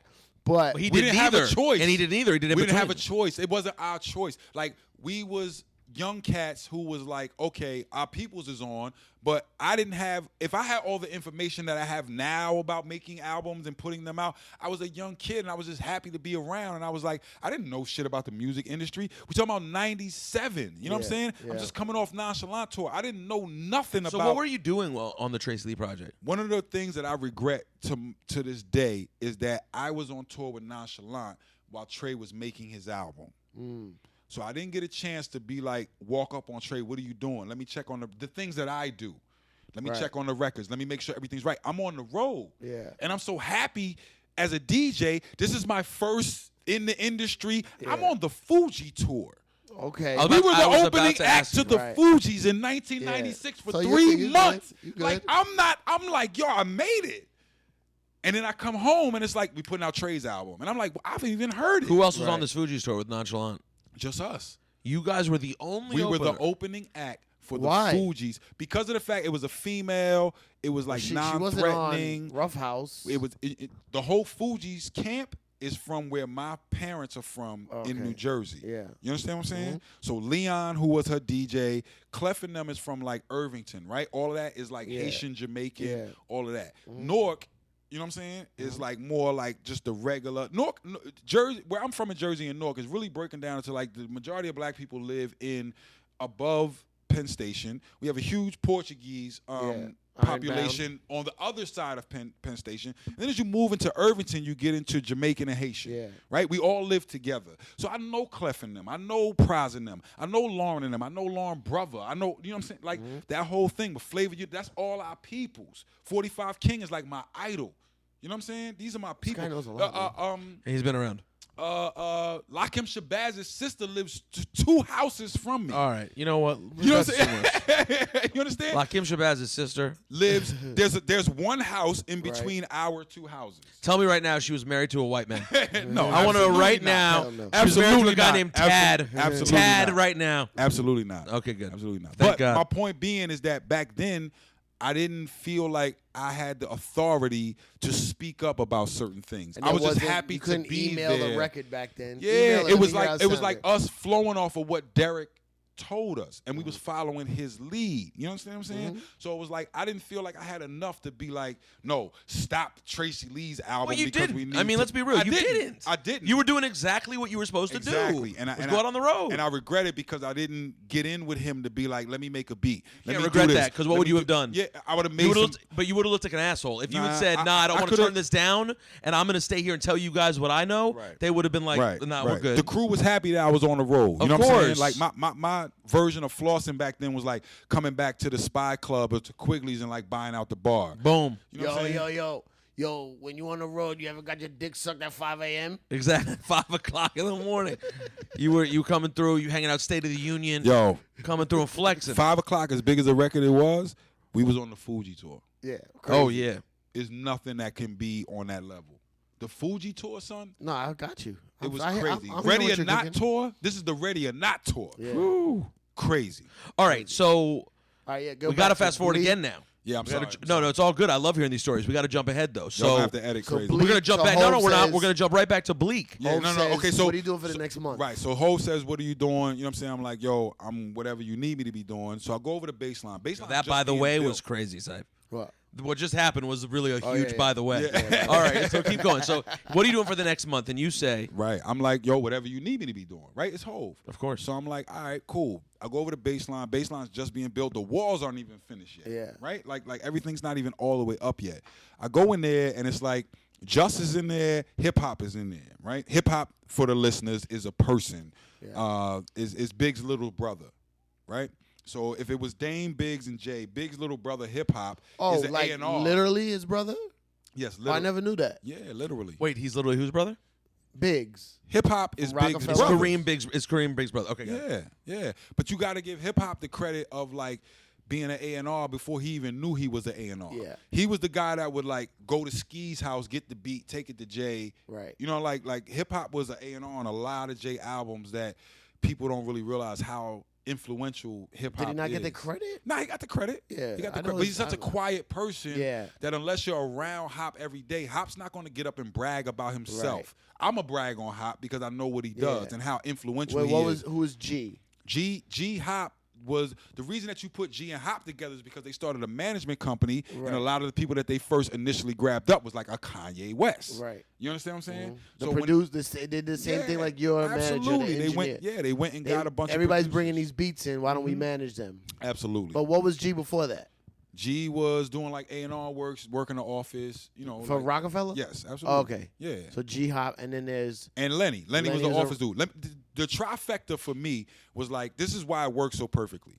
If you let me and Hop live in the studio and make the music, and you let G and Lenny be in the office and sell it, Yeah. it works perfectly. okay. It works absolutely perfectly.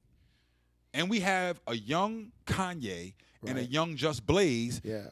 giving us beats all day, every day. Okay. Now I'm just gonna jump in here just to play devil's advocate. Why do you not mention Bink? And that's weird to me that like it was a thing like on Twitter where Bink came at me and he was like, "Yo, you never mentioned my name." I do mention Bink. Okay. Because you just didn't. I always no. I knew you were gonna say that. But I always mention Bink in an aspect of like Bink was there too. Bink is incredible, but I just didn't like to come at me on Twitter. I'm not that Recently, type of Bink's dude. been on. We're supposed to have Bink on. I'm not that dude. You know what I'm saying? So here's how I carry it. I'm not an internet dude. It took my manager forever You looking for pugs. to- Your shirt's hanging to- up. to get Well, me you get your on- life together, Simon. I was laying back. to get me on Twitter. Right, Yeah. I flow with Instagram because I'm into taking pictures now, and I take pictures. Right, that's my whole thing. But I'm not an internet dude. So when you come at me on the internet, like I'm halfway not paying attention to it. It may be a 3-month period where I don't check my Twitter. Yeah. Right. Right. So you DM me on So Twitter. obviously it's not gonna he work. heard you tell the story at some point though, and And you I didn't didn't mention mention his name, but let me be very specific. Mm-hmm. Bink is an incredible producer. The amount of work that Bink has put out in his career, you can't match. You understand what I'm saying? Especially and especially let me go in because of Go a in. bunch of Go reasons. in. Nerd talk. His drum sounds are his. Mm-hmm. He has a drum kit at his crib, and he's sampling himself. Mm-hmm. So you can't get the Bink sound unless you have his specific MPC because he made those. Wow. You understand what I'm saying? Yeah. Mhm. Bink is that ill. And a certain style that we were using in the Rockefeller era is Bink. You can't get past that. You Syph, what Now is what- Bink? Syph, what is Bink most known for? Oh. It's so many. It's too many to name. 900 number 1-900. Mr. Hustler. Cheeks record. 1-900 He Hustler. did Mama Loves Me. Raise Me. That Woo! one. He did I just did a don't lot like. of I don't like when somebody says like, I purposely I leave didn't know he them said out. anything about you when I mentioned that. What I'm saying is I don't leave him out on purpose. It's just that Just is my personal friend. That's my guy. That's my what personal I see friend. as an outsider looking in is Bink didn't sign to the management with G and Hop, so he gets left out. I don't know what everybody's personal. But when you like, talk Rockefeller, yeah. You might be right. He also did You, Me, Him, and Her. You might be right. You might be right. So you might be right. So I'm not saying there's anything personal, but I just know I'm saying it is personal. It is personal. It's personal to me because of the fact that somebody's trying to say that I'm trying to write them out of history, and that's not the point. The point is Bink is an incredible producer, and I'm not trying to write him out of history. So anytime you tell the story, then yes, you have to include Bink's name and what he did. Real quick for our listeners who are trying to Bink keep up. and Just Blaze had a little issue at some point. Yeah. So all right. Well, Bink did real quick to be clear. Bink did on the Blueprint. I mean, dude, 3 of the best records on there. Yeah, absolutely. He did The Ruler's Back, All I Need, and Mama Loves Me. Yes, okay? absolutely. He also did Lights, Camera, Action for Mr. Cheeks, as well as many That's more. my favorite record that he's ever done is the Lights, Camera, Action. Why? Why do you love that song? Because it's just the flow of it. Like, it goes it's so very hard. unique. It is a very unique record. It record. goes so hard. And you can put it on to this day, and it just goes in the club. It just goes. You know what I'm saying? Like, I like to bounce. Like, when I'm listening, here's my thing. Talk to me. By the way, there's we're in two. another by the way. No. There's a lot of by the way. Big by the way right now. Big by the way talk. Rap nerd talk. Yes. Sometimes when I'm talking to people about what records they like, I don't know what level you're on and what we're actually talking about. Very good. That's a very good point. Right?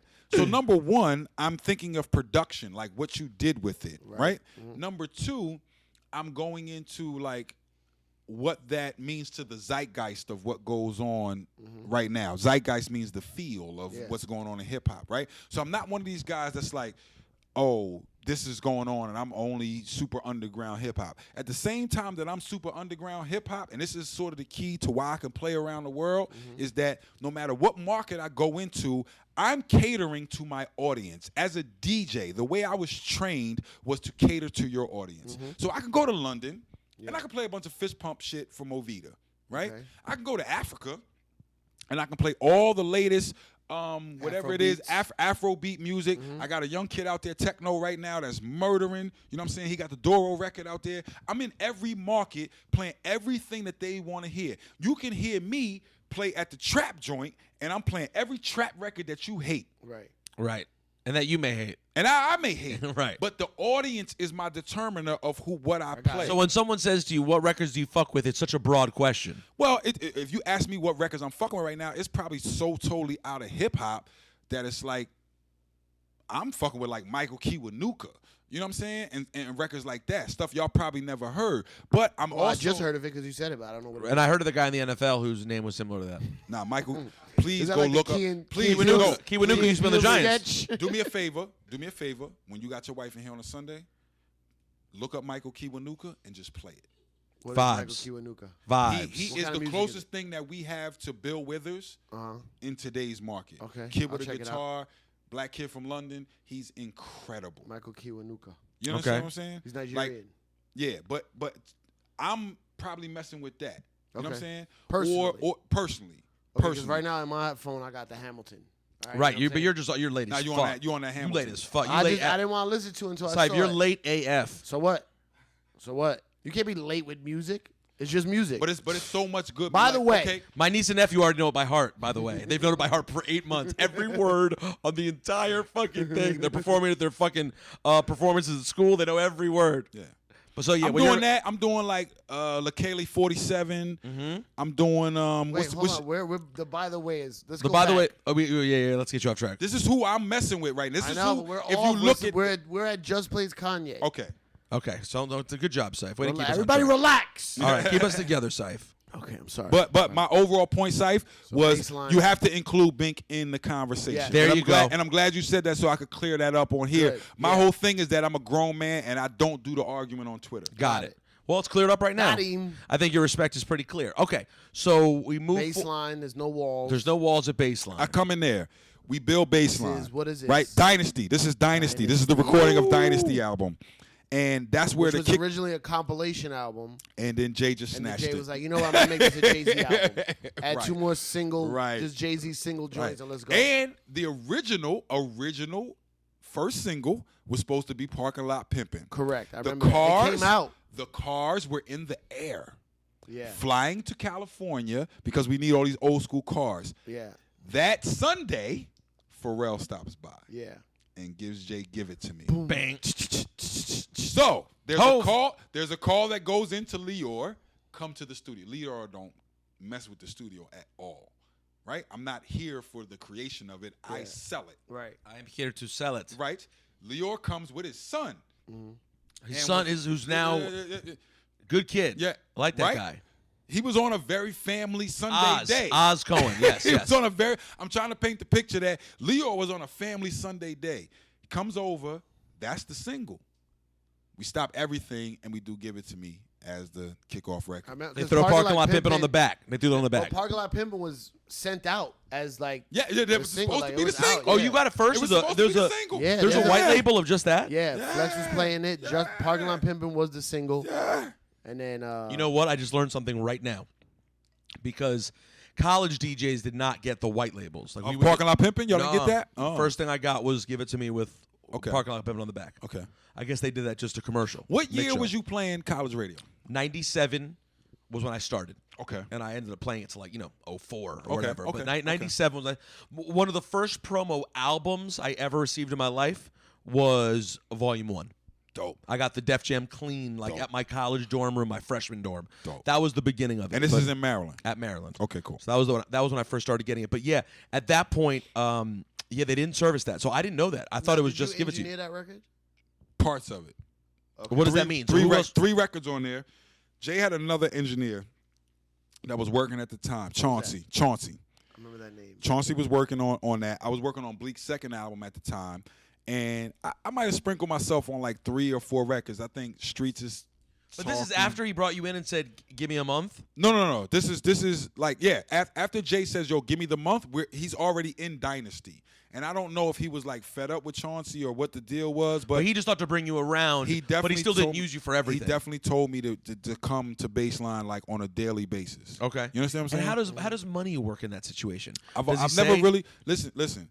I've never to this day had a money conversation with Jay-Z. Wow. Never. The amount that I charge would be discussed with A&Rs. It would be discussed with people at the label. Those type of people. But I've never had that discussion with Jay. Me and Jay don't have money discussions. He makes sure I'm good. Whatever Goo need, make sure he's good. And then from that point on, whatever Jay need, he's good. What There's if so an many order things of I don't wings charge came him in? for. Of course. I've never paid for food in a session with Jay-Z. Okay, because if order of wings came in, what if Jay was like, "Yo, you got? Come on, I ain't I've got never it. no. I don't worry about money with Jay. I don't worry about that. Was there ever a tough negotiation? Let me put this on the record, and we can do this on Juan F. I've never, ever in my life questioned will Jay pay me? Is my money going to be right? He makes it a extra point to make sure that I'm good. Okay, For my now, he's not going to go out and hustle for you. right. You got to go out and hustle. Oh, hello. You got to go out and hustle for yourself. Welcome to But the Rock. the mere fact that Exactly, Saif. anything that I've done with him, I'm properly paid, and I get to go out in the world and hustle off his name, meaning I can take a party and say, I'm Jay-Z's tour DJ. Right. I can take whatever and say, I'm Jay-Z's engineer. That is enough to me that what's wrong with you that you can't go out and hustle your own thing when you have that as a moniker? He's number one. What's wrong with you? Jay shouldn't have to Who you set mad up the at? meeting for you. Me or yourself. Me or yourself? Y'all finished or y'all done? Exactly. You know what I'm saying? Y'all finished or y'all done? You should be able to go out then and hustle your own thing up. He's not going to go get it for you, but then at the same time, I'm thankful that I'm in that position of him trusting me with his music. So I'm the guy that's a Howard University. I'm from Howard. We have a thing about us that's nothing in the world can stop us. Nothing. I don't care what it is. Saif, who tell you him put at in this front of point me. that he's from the real HU. Tell him. There is no other. Tell him there's only HU. one HU. Excuse What's the me. other HU? Excuse me. There is Harvard? no other HU. Hampton, I'm sorry. Get your thing Hampton. together, but there's no other HU. So, do you want to know my number one generic black small talk? Yeah. Like you have your sports small talk. Yeah. Here's my generic black small talk. If you meet someone and they tell you they're from Hampton or Howard, you go, the real HU? Either one, it doesn't matter. There is no other HU. There's only one HU. There's only one HU, and it's in Washington, D.C. That's right. I like that part. I never understood college beef. But anyway. I know, it's all right, really- so, You have to understand that. Well, he only No, I went don't to understand. college for 5 seconds. Come on, you have to understand that. no, like even well, this is another conversation. No more by the ways. All right, so yeah, Keep going. So Dynasty, Pharrell's song comes out as a single. Give It To Me becomes the single. What 3 songs did you do? You said you did 3. I did like Streets Is Watching. I did some. I gotta look at the track list, and I'm sorry, y'all. My memory is shot. I smoke a lot. But on Dynasty, did you? Yeah, I got album 3. I got 3 album sick. credits on Dynasty. So then after Dynasty, it was like already to the point where Jay was like, "Yo, I really mess with you. I like the way you work." Now you have to remember at this time, it wasn't like, "Oh, Jay gets done with the album. I'm waiting till next year." As soon as I got done with that Jay album, he was your I'm year. moving on to the Young Guns, and then I'm moving on to Memphis Bleeks again, and then Right. I'm moving on to Beanie Siegel again, and then we went to Miami, and we Wait, spent 30. Where's Cameron? Okay, Cameron's Cam in wasn't there yet. Okay. Cam wasn't there yet, but I Because spent that's where you start. That's where I start remembering the real guru shout out. Right. I wasn't. It was. We went to Miami because Bleek's brother got into an accident on one of them scooters down in Miami, and we so much family that it was like, all right, Bleek, you got to be down here dealing with your brother. Let's just move the whole operation to Miami. So we went to Circle House. That's where it was supposed to be a Bleek and Beans album. Remember that. But I remember that. Beans works at like 4 o'clock in the morning. Bleek works at like literally 9 o'clock in the morning. Right. They never were like, it wasn't something where They people were couldn't like, get together. yeah, people were like, yo, what, did they have beef? And I'm like, no, they're the best of friends, but they work at Literally two couldn't get complete together. opposite times. Right. Right? So then you have all of the state property cats around us at the same time. So you got Freeway with no records looking at just like, yo, you done gave them 6 beats. Yeah. Make me a beat. We was on our way to the strip club. Right. Right? And just real quick, Free was like, come on, Just, you can't just keep telling me no. Yeah. So just real quick, took another record. I'm not even gonna say what the record is 'cause I don't know if we cleared it. But Just was just like and Rock the Mic comes out of that. Right. Freeway lays Crazy. down 2 verses. Oskino puts a verse. The next day, we all by the pool. Freeway's blasting the joint from his room, and then Beans was like, "Yo, I got to get on that." So because Bleek and Beans couldn't really, we had maybe like, there's been probably like 3 or 4 records that we did all One together. of my favorite records, the Crew Love. Yeah. Ban Love it, it. ban, Crazy. ban. Was that? Right? Did you approve of that impression of the song? That was pretty good. Thank you. But That was pretty we good. didn't really get. By the way, you know who our album guest out is of on it. One FC next week? Oh. Freeway. Is it? Yeah. Finally. So So we'll pick it up. we turned that into what becomes the State Property first album. So a lot of the beats on state property were supposed to be Bleak and Beans. No, album. we totally turned it at that point, and it was a meeting that we had. Right. And it was also the first time where I really realized like I'm in all the way because Jay wouldn't start the meeting until I got there. And I was like, "Ooh, wow! Like he's not starting the meeting Yeah. until I get there. Like, oh, okay, I'm It's all right." always a compliment when that happens. When you walk into a meeting late and they start the meeting, it both feels good and you feel really bad simultaneously. You're like, well, thank you very much. Oh, and I'm an asshole. But you also got to remember that other people have albums out. So Beans already has an album out. We're shooting videos to like Right. your second single. You know what I Yeah. mean? We're already Yeah, in shit's moving. album mode, right? So we were in Miami. We do that. We were waiting on Aaliyah. Okay. Her plane crashes. We go through that whole like mental Yeah. thing in this 30 Waiting for her to days. be on This what? 30 days. Yeah, well, She just had a beat ready. He was doing a remix for one of her songs. She had just filmed the video for Rock the Boat or whatever that was in was the Rock the islands. Boat, yeah. She was flying to Miami to come do this remix with us. Whoa. And we get the call like the plane crashed. Oh shit. So imagine the mental state of like, yo, what's Dame going through right now? Yeah. So my whole thing was just like, where's Dame at?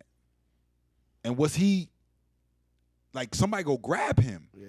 You know what I'm saying? Like it was tough. It He was in Miami. Nah, he wasn't with us. He wasn't with you. It wasn't with us, but that was his lady at the time. Yeah. And that's my boss.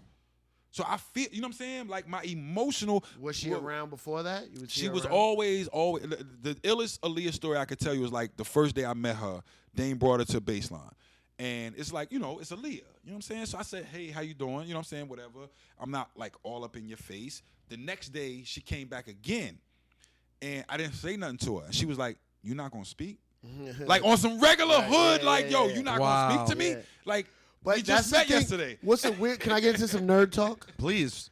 It's Juan Epstein. The weird thing about an engineer is that it's a very fine line of what you can do because you're in the room with some of the most secret, private conversations. Right. So with some people, you got to be invisible. Right. With some people, obviously, your family. Right. But you're always, the engineer's always there. I looked at it as like that's Dame Lady. Yeah, so I'm not necessarily going to engage you no in disrespect. no disrespect. If she says something cool, you say hello and that's it. But she hit me with the hood like regular. Right. That's when I knew she was regular. Right. When she was like, "You're not going to speak," and we just met yesterday. Right. Like she hit me with that, and I was like, "Oh, she regular." Like you know what I mean? Like beautiful.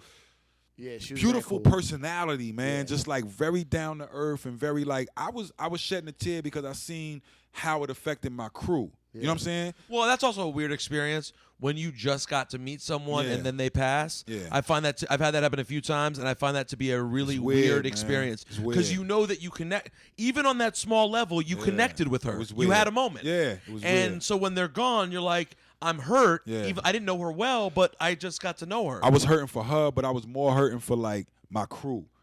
Because I was like, it's people in my crew that's really close to her, and they hurting. Like, I hope everybody's okay. And as men, we sometimes don't go, oh, you okay? Yeah. You know what I'm saying? Like, it's just like, yo, you good, dogs? Like, you know what I'm saying? And Dame and Jade, like, they my bosses. So it's like, you don't necessarily go up to your boss and be like, yo, are you cool?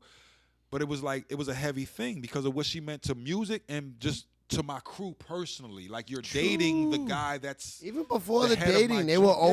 were always cool. Yeah, she was rock. She was rock. Well, she was always around. She was a rock. Yeah. She was rock. She was rock. She was the always, Hamptons, all of that. She was rock. She was always with Yeah. Jay, Yeah, she was rock. She was rock. Huh. Yeah, man. I didn't even realize that. Yeah. We're not even at Blueprint. Okay, let's skip. Here, go ahead, Syfe. Keep This going. interview sucks. I know another We're one not you even hate. in Blueprint. Another one you hate. Where are we? We're finishing up the Dynasty. All right, so we do Dynasty. We go through. We do Bleak album. We do another Beans album. We get done with the Beans album. Third album? Hold on. Yeah. Bleak. Fire. Bleak. Just so you know. Third album. Fire. But then we was working on, I think, a Beans album. Kanye West says, yo, I got the CD. He brings it to Baseline, has 9 joints on it.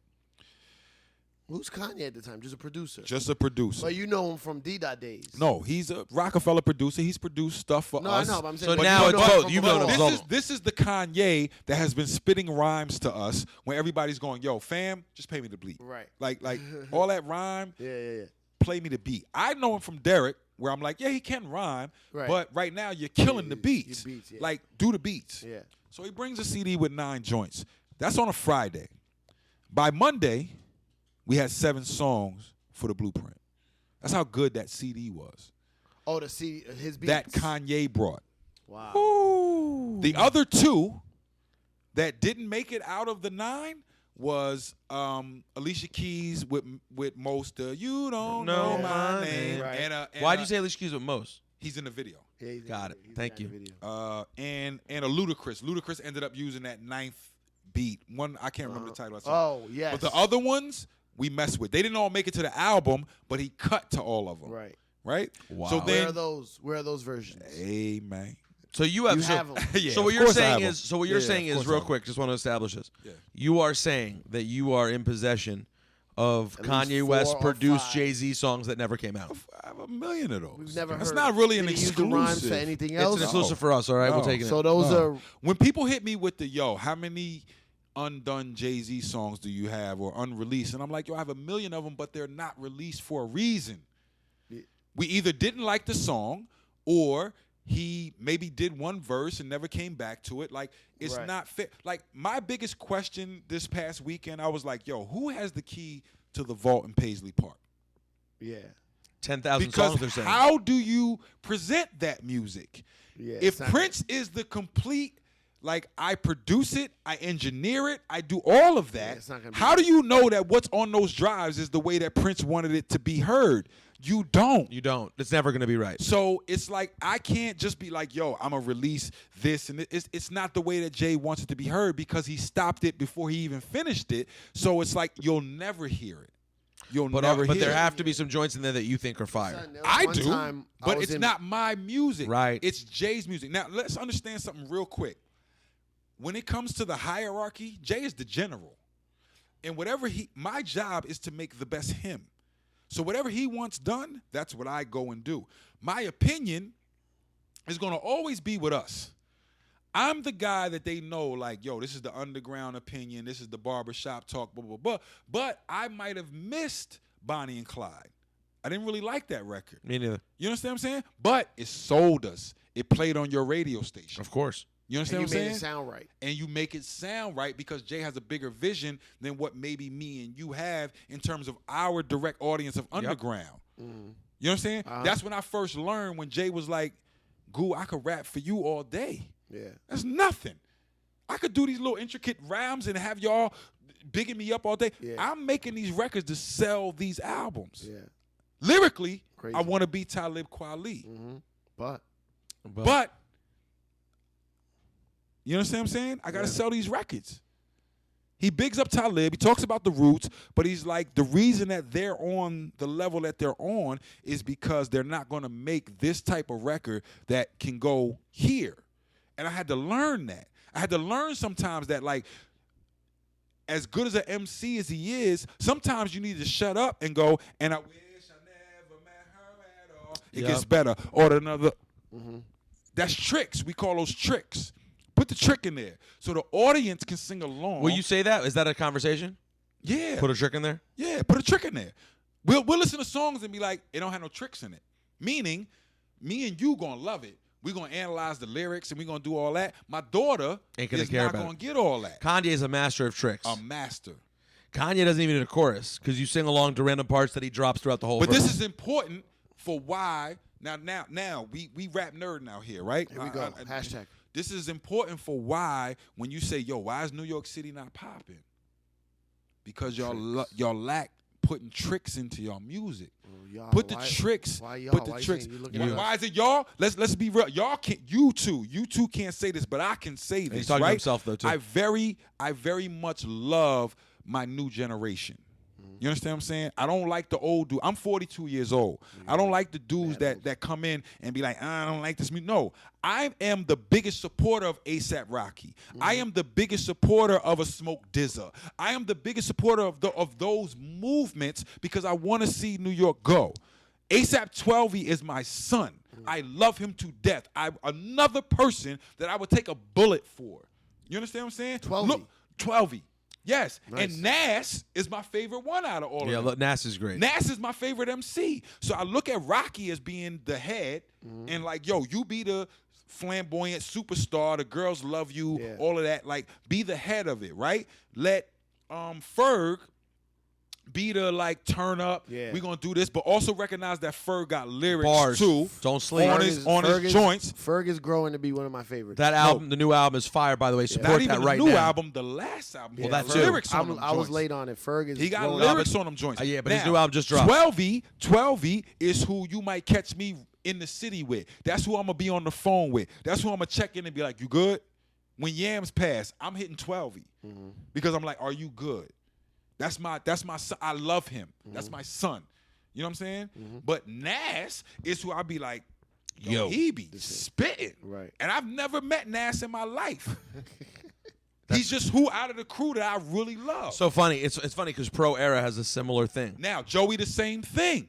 But the truth is, you just said, was it Nas you think is the one? Yes. Nick Caution's the one in Pro Era. He's stupid. Nick Caution's the one in Pro Era. He's so stupid. like, so Joey's the face. He's amazing. He's this person. He has the embodiment of all of it. Yes. You know what I'm saying? And it's weird too. Yo, this kind of bug because they both have a deceased member who's the Right. soul, right? Right. So you have Yams and ASAP, you have Stilo in Pro Era. Yeah. Then you have Joey, who's the ASAP Rocky on a different level, but he's the face. Right. Kirk Knight, phenomenal producer and MC, but the MC is Nick Caution. Yes, sir. Nick is the fucking rapper Yes, of sir. the crew. Yes, sir. Man, we it's a really. Have you I heard think- the new have you heard the Ferg Yeah. produced by Kirk Knight that he Yes. dropped that's not on the album? No. Yes. Yes. Nerd talk. Nerds, hashtag nerd talk. Nah, but Flames. we need this. New York City need this because I don't like the OGs, like people my age that don't support the youngins. Yeah. It's There's a lot big of that. thing. It's a big thing to me to support the youngins. That's So always like been a New whatever York they thing, though. whatever they need, like stop trying to be the 40-year-old nigga in the club, man. Stop that. Like I'm supposed to be sitting at home watching them, and they like, yo, I came from the club and I had it popping. Yeah, I was doing that in '93. Yeah. Great. And they're sitting here. The older guys are sitting here hating on, for example, ASAP Mob, and now we have this crew where not only is the main guy a star, the second guy's a star. Yeah. They're super New York. Yo, Ferg raps nothing but fucking Harlem talk. Yes, sir. That's all he does. Yes, sir. And yet we have the old New Yorkers being like, oh, there's You nothing know out why? here. You know He why? from Because the they South. want to He's be from the South. They No, he's want not. to. They want to be them. They still That's want to be. whack. That's They really still whack. want to be in the club with a girl going, oh, he's the guy. No, let my young boys live. Like let them do what they do. You know what I'm saying? Just know that me personally, Goo, don't nobody touch 12 ever. In ever. life. In life. Don't touch 12. Well, 12 He's protected. 12 he's going to get. But I mean, I think these guys should I all. don't care about none of that other shit. Don't touch 12. He's protected. Facts. Facto. These guys are fucking awesome though. Both Pro Era and ASAP Mob. Nah, they good, deserve man. they deserve the support That's of what I New feel Yorkers like of all should ages. be our leaders, and then I feel like Smoke DZA should be like included in that, along with everybody else, the Flatbush Zombies, and Amazing. you know what I'm saying? Like we can go down the line of them, but those are my people that I feel like have done enough work and have garnished enough reputation Yes. that the whole of New York should be supporting these guys. Agreed. They should be. When I go to LA and I be with Ali, you know what I'm saying? Ali, who's the From TDE, the engineer. TDE, who engineers for Kendrick shit, and I watch the way LA loves Kendrick. I'm like, yo, why New York City don't be doing this shit for ASAP?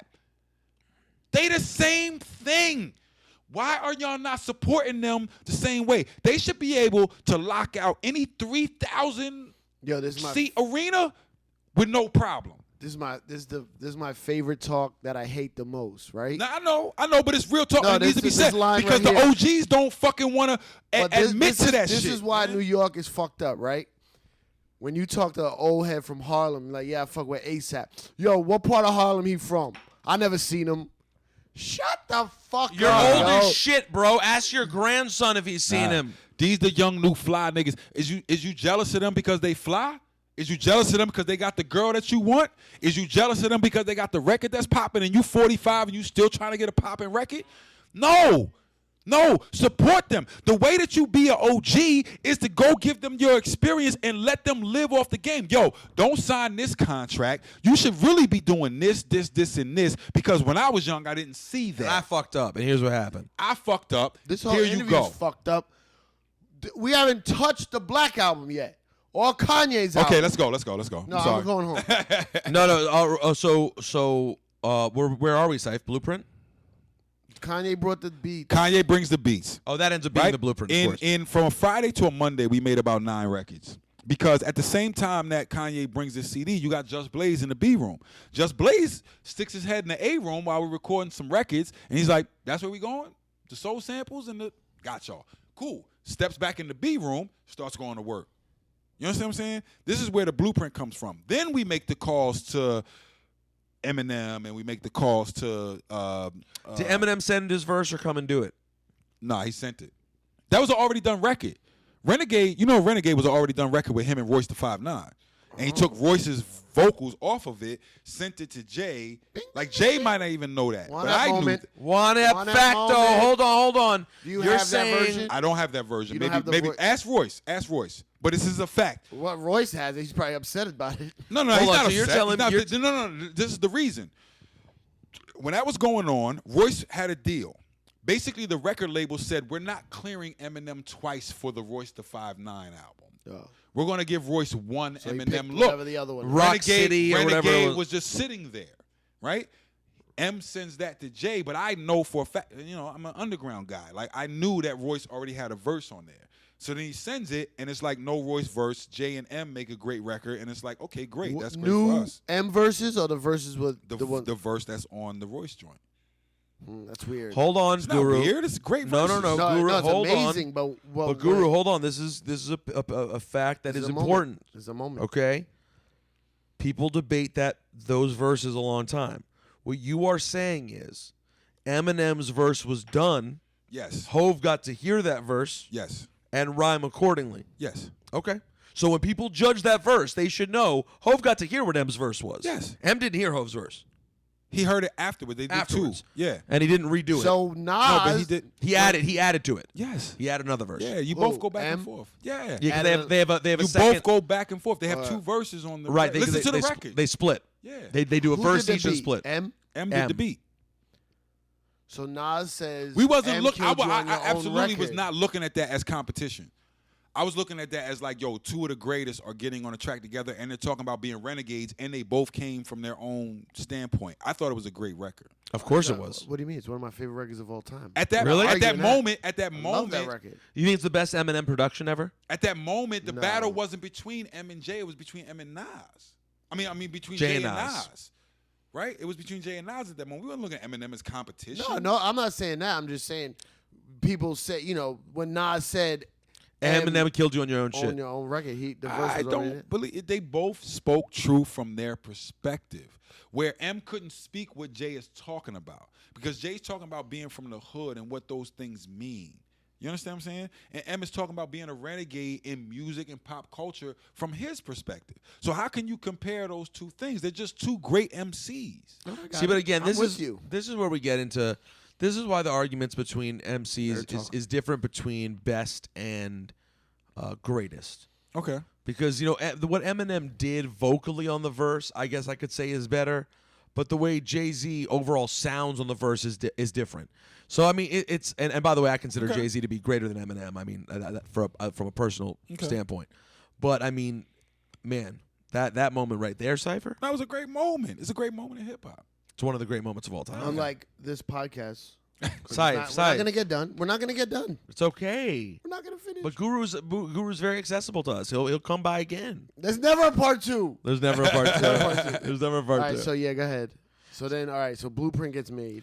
Blueprint gets made. Sorry, while we're all by the way, are you around for Dead Prez Jay-Z? No, I wasn't around for the very initial Dead Prez Jay-Z. You mean That Hell was- Yeah? Old? That's That was before you. That was before me. Hold on. You mean Hell Yeah? Yeah. When They I had wasn't already around for recorded that? You talking What about year you is talking that? about the first? You talking about No, early he Jay- means the group Oh, Dead Prez. No, the group Dead Prez. Oh, of course, yeah, of course. I recorded that. Yeah, You recorded that. yeah. Okay. How did that happen? Kanye. Here we go. Okay. One up moment. Kanye connected Kanye that? brought that together. Yeah. Well, and did Hove know who Dead Prez Of was? course. He of loved. course. He loved. Why do y'all from what I think? heard Why of do it. y'all think he? I can't speak for Ho's mind. I hate when people ask me to do that. But why do y'all think he don't know what's going on in hip hop? I He know knows what's going on in yeah. hip hop. Well, Dead because- Prez is Dead Prez. Because at a certain point, you just we believe. didn't say H2O. We didn't say like because I heard you reference that before, and I was like, oh, H2O. The kids from Long Oh, Island. Hard to Obtain. Yeah, Hard to Obtain. like it's not. We didn't say that, right? But of course he knows who Dead Prez is. Of course. Yeah, no, I guess it makes sense. He's ahead. But for us, Jay-Z becomes a superhero, so you can't imagine he has time to keep up with everything. And that's why when he has moments like that, you're so impressed because you're like, oh, that. man. I appreciate that. But I mean, I can't speak for Jay-Z's never done that mind. song live, right? I can't speak for Jay-Z's mind, but understand what I'm doing in the studio. Understand that when he walks in, there's probably MF Doom playing, right? Because before Jay-Z gets there, You're playing what you I'm want. listening to what the fuck I want to listen to, and I'm playing MF Doom. Play it for Syph while you're at it, because I don't know if he's heard a record by him. Or I'm playing Dilla, or I'm playing whatever. You know what I'm saying? Little Like, Brother, Yeah, Little Brother. which would lead to Ninth Wonder being on the Black Album. Absolutely. That one was directly me. Of course. You think, That you one think, was- you think I don't know That one was absolutely directly me. I'll take credit for that one all day. What I won't take credit for is people say, yo, you put Ninth on. And I'll be like, no, I didn't put Ninth on. Well, Ninth I was already gave a him star. an opportunity after a lot of work that he had been doing, which was incredible, and brought him to Jay. No, exactly. You put him on because you were a fan of his work. Absolutely. I'm a That's the huge only fan thing of Little came Brother. directly from you. Nah, it's been other shit, but you know what I'm saying like the ones where you could be like, yo, this situation. proud of that How one. did you get a hold? I'm very proud of that. How did you get a hold of Ninth Wonder?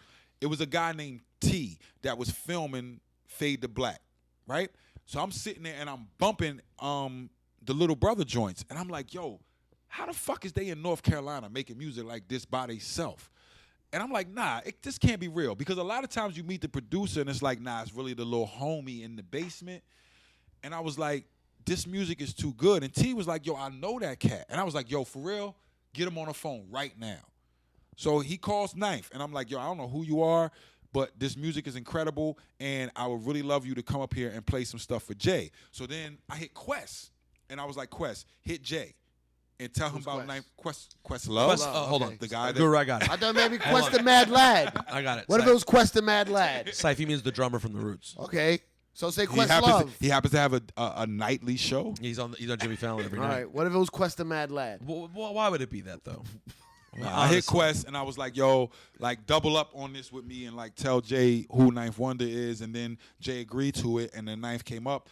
And, man, he came up with, like, a CD. He came up with, like, actually, like, 5 CDs that had 99 beats on it per CD. And he was just flipping through joints. And Jay was just with the face all day, like, oh, my God, oh, my God. And he was just like, he looked at me. The only thing Jay said in that whole, like, 30-minute period was, like, he looked at me. He was like, this kid's the new Primo. And I was like, yeah, I've been trying, you know, like, yeah. And then Jay came with the idea. Yeah, he out, told out us of that. all the beats that Ninth was He told playing that them. when he did He one, did? right? Jay came with the idea. He was like, yo, I got this idea for Threats. You think you The can R. do Kelly something with the sample, R. Kelly remember? sample? So normally the way Jay said it was like, yo, like, take this idea, go home, work with it, come back. Ninth was like, I'm not, you know what I'm saying? Like, I'm not leaving. He took his PC, Fruity Loops, sat in, like, not even a room. He sat in that little back part of baseline, you know what I'm saying, where the lounge was, with headphones on, and just made Threat right there in, like, 20 minutes. And he was like, Goo, what you think about this?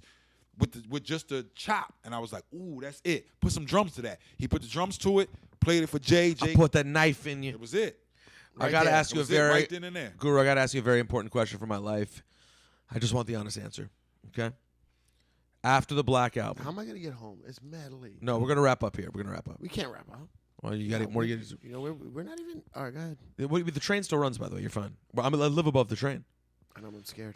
Don't be scared. This is a very important question. Did you ever hear Kev Brown's The Brown album? I have not heard the Brown album. I was actually offended the very first time that me and you spoke, and you asked me, do I know who Kev Brown is? Offended. I was offended. I was like, you must not realize who I am. Yeah, who is he? No. To ask me, do I know who Kev Brown is? I was just so used to pushing Kev on people, and people didn't know. That's the very first time I heard He didn't know you was HU, the original The first time one. you heard of me was what? by like association with like Kev Brown Odyssey. Got it. Like Yo, listen. the first time I heard your name. Well, listen, we're living in 2016. Odyssey put out an EP 2 weeks ago. It's one of the best things I've ever heard, and still no one's talking about it. So I don't even know. I know I got it right with him. Just put it like this. The beat has to fit the project that we doing at the given time. So I have a lot of producers that come to me and they're like, yo, I got good music. You do have good music. But doesn't fit where I'm at. If I just did the blueprint and then you give me a whole bunch of soul samples, he's not going there. It's over. That. You know what I'm saying? He already went there. You gotta leave. Did you ever get? Do you ever remember getting Kev or Odyssey beats during those times, or no? Yes. It made it to you at some point, one way or another. Yes, absolutely. Okay. And I'm very aware who he is. I love his music. You know what I'm saying? Odyssey is like, I admire what he's done on an independent level. You know what I'm saying? But Kev, yes, I'm very aware of who Kev is. You should listen to the Brown album though. If you never heard it. I haven't heard that yet. Yeah, I'm gonna send it to you. You should. I haven't heard that. Because the Brown album is what influenced the Gray album, and the Brown album is much better than the Gray album. No disrespect to Danger Mouse, who it turned into being an amazing, lucrative career, but at the time, I don't think he was at the place that he is now. Would you say that the Gray album spawned him in? Of course, with yeah, of course, Gnarls Barkley spawned the that White was album, everything. right? It spawned the White album. Yes, right? Yes. And the amazing thing is, back then in Rolling Stone. Danger Mouse gave Kev credit. He said, "I heard the Brown album, and then I decided to give it a crack." Syph is mad because Syph, sorry, let's get sorry. Black, you want to get the Black album, Syph? No, I'm good. Where do you want to go right now? I'm good. So we Blueprint 2, we Black, then we want to go. Blueprint 2 is weird. It's different. It's weird to you. How'd It's you my feel fault. It's my fault. What'd you do on Blueprint 2? Why'd you fuck that up? I pushed him because he was doing so many records so fast. I pushed him. I was like, yo, Big got a double album, Pac got a double album. You never had. If you want to put yourself on that level, you need to do this double album. And for the first time, me and hip hop like kind of influenced Jay to the point where he was like, all right, I'll do a double album because we have so many records. But to be honest with you, like the Earth, Wind, and Fire joint that has like the whole crew on it, that shouldn't be on the album. Like, it's certain joints that shouldn't be on there. But it was me. Why? It was me because Jay was at like, if you're at 16, 17 records, but then you do like 5 records to get it to like 22 to get it to a double album, and those last 5 aren't what the first 17 are, it was really my fault. But why? Because I was trying to put him on the same level as Big and Pac of having double albums. Yeah, but those double albums are amazing. Yes, I know. And we were in that route. Blueprint 2 is not as bad as people say. It's not. If you went back and if listened you'd have to knocked it to 15 records, we'd have been rocking. They did that though. Remember they did Blueprint. Yeah, but it's after 2.0 or something. You never get a second impression. That's you never, true. you know, the But second that's impression. where Jay and Kanye haters. Yeah, the hate record. Yeah. The fucking It's a great record. What's the other record on there? What's the shit with Lenny Kravitz is on there. That's Lenny a great Kravitz. record. What's the And rest in Neptune peace. And rest in peace. Heavy D produced that joint Heavy too. D, yep. Yeah. Black, what was it? Guns N' Roses or Guns N' Roses. what was the Pharrell record on there? Or the Trying to think. Was that Excuse Me, Miss? Excuse Me, Mrs. Yeah. Blueprint. Yep. That's a Pharrell record. It was a couple joints. Allure. Like, yes. Allure. Yes. Crazy. No. Allure's on Black. Allure's on Black. Yeah, Allure's on Black. So then there's another similar song. There's a lot of great songs on Blueprint too. Allure's on Black. Yes, Allure's on Black. Shit. There's a lot of great songs on Blueprint too. It was just too long, and it's not Jay's fault. I was literally that. I will take the credit for like that's my fault. I was pushing him to. And be he still like, fucks with you.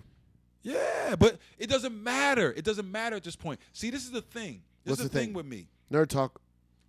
I make records. I put them out. You either like them or you don't like them. Yeah. I'm not one of these dudes Yeah, that's like, yo, I can't talk to you if you tell me you never like one of my records. Like, so what? Like, okay, this is what I do for real. So guess what? Next year, I'm going to put out a whole nother 12. And you may or may not like that, but I'm going to keep doing it. And guess what? I've been doing it since 1996. Yeah. I feel you. I'm going to keep putting them out. Whether or not you like it or not, it's up to you. It's like ice cream. It's like, Syph, do you like chocolate ice cream? It's not my favorite. Exactly. Okay, great. I'll try to make some vanilla for you next time. But why is it some people do that and then they're going to go away? Because of the fact that Jay-Z speaks truth of wherever he's at in his life. So if I'm hustling, you're going to get hustling, Jay-Z. If I'm, you know what I'm saying, growing up, you're going to get my grow up. Okay, you know what? Take off these jerseys and put on a button up, right? Mm-hmm. Song like I'm Off That. Yeah. Right? I used to ride around in the car with like 5 of my dudes. Mm-hmm. I don't do that no more. Mm-hmm. I used to do this. I I'll used leave to the do same that. tires on. Yep. I don't do that no more. So you always get the truth of where I'm at. All the way from Reasonable Doubt, Jay-Z, all the way to where I can make a song about my kid. You know what I'm saying? All the way to where I can make like songs like Oceans or Niggas in Paris. Oceans. Oh, my God.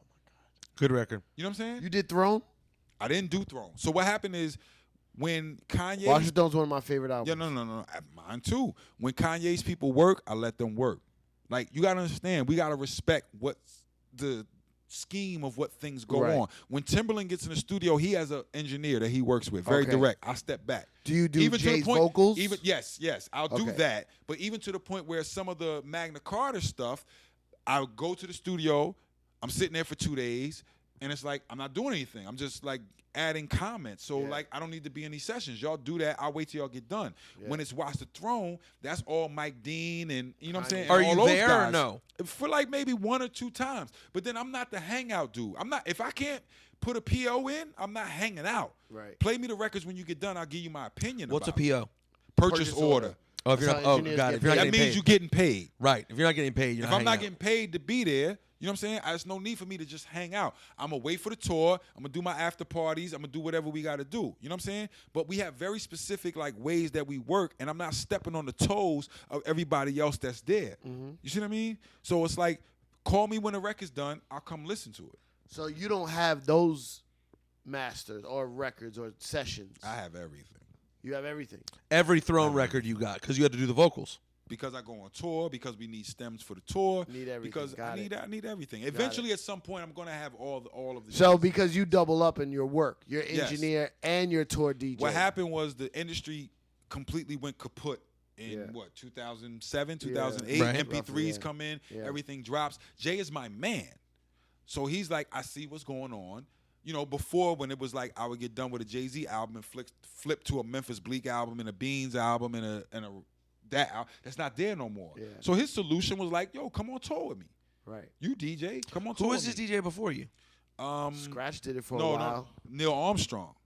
Neil, yes, Neil the Armstrong great Neil was Armstrong. DJing. Yeah, Neil Armstrong was DJing before him. You know what I'm saying? But it's like whatever Jay say, that's what I roll off. I don't ask no questions. He's the general. Mm-hmm. And he gets that respect. Like the hardest thing about soldiering is following orders. You understand? If you agree with the orders, it's very easy. If you disagree with the orders, it's hard. But soldiering means you got to follow the orders whether or not you agree with them or disagree with them. Yeah. I'm a soldier for Jay-Z. That's period. So whether or not there's a lot of orders I agree with, there may be some orders I don't agree with. I don't care if I don't agree with the orders. I go do whatever it is. And people that work at IBM can't go to their boss and be like, yo, I disagree with this. Right. This is wrong. Once I have my conversation one-on-one with Hov, like, yo, I disagree with this. This is wrong. And he tells me why he thinks it's right. Yeah. My opinion goes out the fucking window. Done. He's the boss. I go do what he wants me to do. That's period. You know, that's my problem. I'm very in between general and soldier. Nah, it's a big problem for me. I'm a general of my own shit. Right. In order for you to be a general, you got to know how to soldier. So I can't ask my manager to soldier, and I've never been a soldier. I'm a soldier to him. But in my own shit, I'm the general. You're right. No, you're right. You're right. My problem is in the situations in which I'm probably a soldier, you ain't no soldier. You're a civilian. You're a bitch. Okay, thank you. You're a protester. No, but I always think I should also halfway be general, but I'm too lazy and realize that no one would have made me general because I'm late. Like a fat general. Yeah, like a fat, sloppy general. Chicken wing. Who's got a chicken wings in his pocket, and like that can't be the general. So I end up being half between, but you're right. A true general. I'm like, exactly. I'm the general, but I think I should be general, but Colonel Sanders is the leader. That's the problem. Now, a true soldier got to take orders. That's true. And a true general, you're right, has often always already been a soldier and known how to do that. And he gotta have the best interests of his soldiers at heart. But sometimes the soldier gotta shut the fuck up and go do what the general say because you don't see the big picture. You're right. You only see Normandy. Yes. You understand what I'm saying? You're not seeing the whole thing. You're not seeing the whole Where are we thing. going after Where this? we going with this? You only see storming Normandy and you like, yo, you want me to jump out this boat and this motherfuckers is shooting? Yes. Because we about to defeat Hitler. You understand what I'm saying? And I'm like, but what happens to me afterwards? Now we're in fucking World War II. All right, so when you stormed Normandy, Young Guru, so when you were dropped off at Normandy, no, the storm in Normandy is no, it's exactly right. It's staying at the studio for 3 days straight to make sure something's right. It's showing up to practice early and saying his verses on the microphone so that he doesn't have to show up, so that the band knows where the verses hit with certain things. Jay, don't worry about it. I got you. Go deal with the other umpteen million businesses that you're doing. Know the show gonna be right, and you can show up the day before and just spit your rhymes, and I got you in terms of all right, this. so I never ask about new stuff, but before we wrap this up, the word is Hov's back in the studio. I don't know, man. Really? Know. That's interesting. That's weird. Hold on. That's weird because you've engineered his last like 40 albums. But you don't know whether or not Hov's back. I don't know what we're doing. What'd you say? Where's that word coming from? I heard it from Ebro. Yeah, I don't know what we're doing. Where did Ebro hear from? I don't know because he doesn't really talk to Hov that much anymore. Yeah, I don't know what we're doing. The word is out. I just tell you this: when he's ready, I'm ready, and when he puts it out, it's gonna be. How about this? Do you believe? Deal. Do you believe we'll get another Jay-Z album? Yes. Vocal album? You think? Yes. They'll Absolutely. Deal. He's too much. He's too good at it, and he's too much of a like. He's too needed right now. You know what I'm saying? He's needed, but I can't tell you like specifically when that's gonna happen. I don't know. Can I say something? Mm-hmm. This is important. I don't believe what you're gonna say is gonna be important. It is important because I did the title concert. I ripped it down. You did rip it down. Thank you. You did. Did I not come to you beforehand and afterwards? We was chilling beforehand. Yes, we was chilling before. Didn't know that was going to be a life-changing night. Yes. Hov said, That was fucking amazing. Yes, you got to sir. come do that on the road for me when I go on tour Yeah. and play before the show. I would love to have another Hove And- tour. And I said, great, I'm there. When is the next tour? And his answer was, I don't know. So So I need him. I need Syfe, him. the same answer you get is the same answer I get. I don't need know. him to do an album. and you want to To tour? then do a tour. I don't want to step on your toes at all. I don't want to even go on stage. I'll never be on stage when Jay-Z's on never stage. stepping on toes. I want to be in some weird little platform in the middle of the arena and open up. and do my 10 minutes. Because now, I want fuckface- Syfe to come to like my Tanzania shows. I want Syfe to come to my like South Africa shows. I want Syfe to be in Dubai when I'm chilling So in does he, trust me. 411, and when I'm chilling in 411 with my peoples in 411, and let Syfe do that. What's 411 Syfe? I don't It's know what the that is. biggest club in Dubai I for wanna know. urban music, And it's lit. period. And it's lit. They got the girls that come out the ceiling with the like confetti, and you got to get to Dubai. Syfe. I'm trying. You got to. So hold on. So what you're saying right now? Let me help you out. You're saying you want to make sure Young Guru hits you up when he knows that this is about to happen. No, not even that. I just need. Is it happening? You want to hold I out. don't know, Syfe. I can't tell you what I don't know. But you think it'll happen? I want it to happen very badly, but I don't know. I think it will happen. Will you get it? You said ever, like from now to the time we die? In the nearest Yes. future, you think in the nearest future we're gonna get something? I don't know. Man. Okay. And that's not even me being like, oh, I got to be politically. I have no idea. You know what I'm doing right now? I'm on tour with Alicia Keys. I'm DJing for her. Well, Are you really? Poor you. That's- Yeah. What a pathetic step down that is. Yeah, we Whoa, feel so- whoa, whoa, whoa, whoa, whoa, whoa. I'm joking. whoa, whoa. I'm joking. We feel so She's sorry on for the you. road now. We're about to really How's that go out? in. Yeah. Ugh, stuck with relegated with multi-Grammy winner Alicia Keys. Your pathetic life. Hey, yo, Guru, thank you for doing this, bro. Nah, thank y'all, We didn't man. get There's more to no do. Cameron. What are we gonna do, Syfe? No Cameron. You finished or you done? Just Blaze. I was Yeah, like, we need a didn't part two so we can get to like the old boy, get- We didn't do none of the all old of boy that. shit. I'm trying to get all of this out so that I never have to do another interview ever, and we just keep it all on one ep, and then I Well, I don't love have you to for mess with that. the internet ever again. Yo, I love you for that, bro. I love you for that. Yo, his name is Young Guru. I would tell you to follow him on social media. He doesn't No really care Kanye. if you do. Did you engineer any early Kanye stuff? Early Kanye stuff, yeah. I'm on a couple records. No fucking. Were you ever in? Why does Jay-Z only have one weird line on the Drake song? On which one? We have a New couple one. songs with Drake. Can I say no? The new one. The what's it called? Not One Dance. The other one. Yeah. Oh, I don't know. Something. I don't know. To me, that feels like This is what my theory. Does this make sense? you said. It's a Throne song, and that they didn't use. Is that what it is? You don't know. Could be. I don't know. Because it says featuring the Throne. Why would it say featuring Weird. the It Throne? is no weird. one calls them the Throne. No, only I'll leave on- it. I'll leave that one at I don't know. Okay. He just kayfabed you, Syfe, as we say in the wrestling business. Yeah. Yeah. His name is Young Guru. He's Did you ever meet Guru? Gangstar? I did meet him. Did he say anything to you? Did He never said anything to me, and then he popped off with a whole lot of beef. And when the beef came, He did? When he popped off with the beef, I came and I called Lays and I called Preem. And my respect for Preem and my respect for Lays, Preem told me to leave it alone. And I said, you know what, OG? Because of you, I'll leave it alone. And I never said nothing about it afterwards. And I he refused beefed it. about the name? Yeah, Oh, Really? yeah. But you have the name Young Guru, which is And I had it. inherently And respectful. I had it way before Gangstar but see, started as a group. But it doesn't matter. No, it The doesn't matter. point of the story is my respect level Yeah. for Premier and Lays is so high that if they say Guru, leave it alone, And that's Lays from Never know. MOP. Lays from MOP, left it alone. I never even addressed it after that because that's how much I respect Primo and Lays. Exactly. I feel you. Because I always thought that 1000%. having Young in your name made it inherently different. So I was like, I never even thought about it. What about you? Anything else? I think, yeah, there's lots more. Get over it. All right. We know him, though. I have his phone number. I can give it to you. You can reach out to him whenever you want. Hey, Guru, thank you for doing this, man. Thank y'all, man. Young Guru, one up. Syfe, I'll see you next week for Freeway. Nerd talk. #Nerd Talk. Nerd Talk.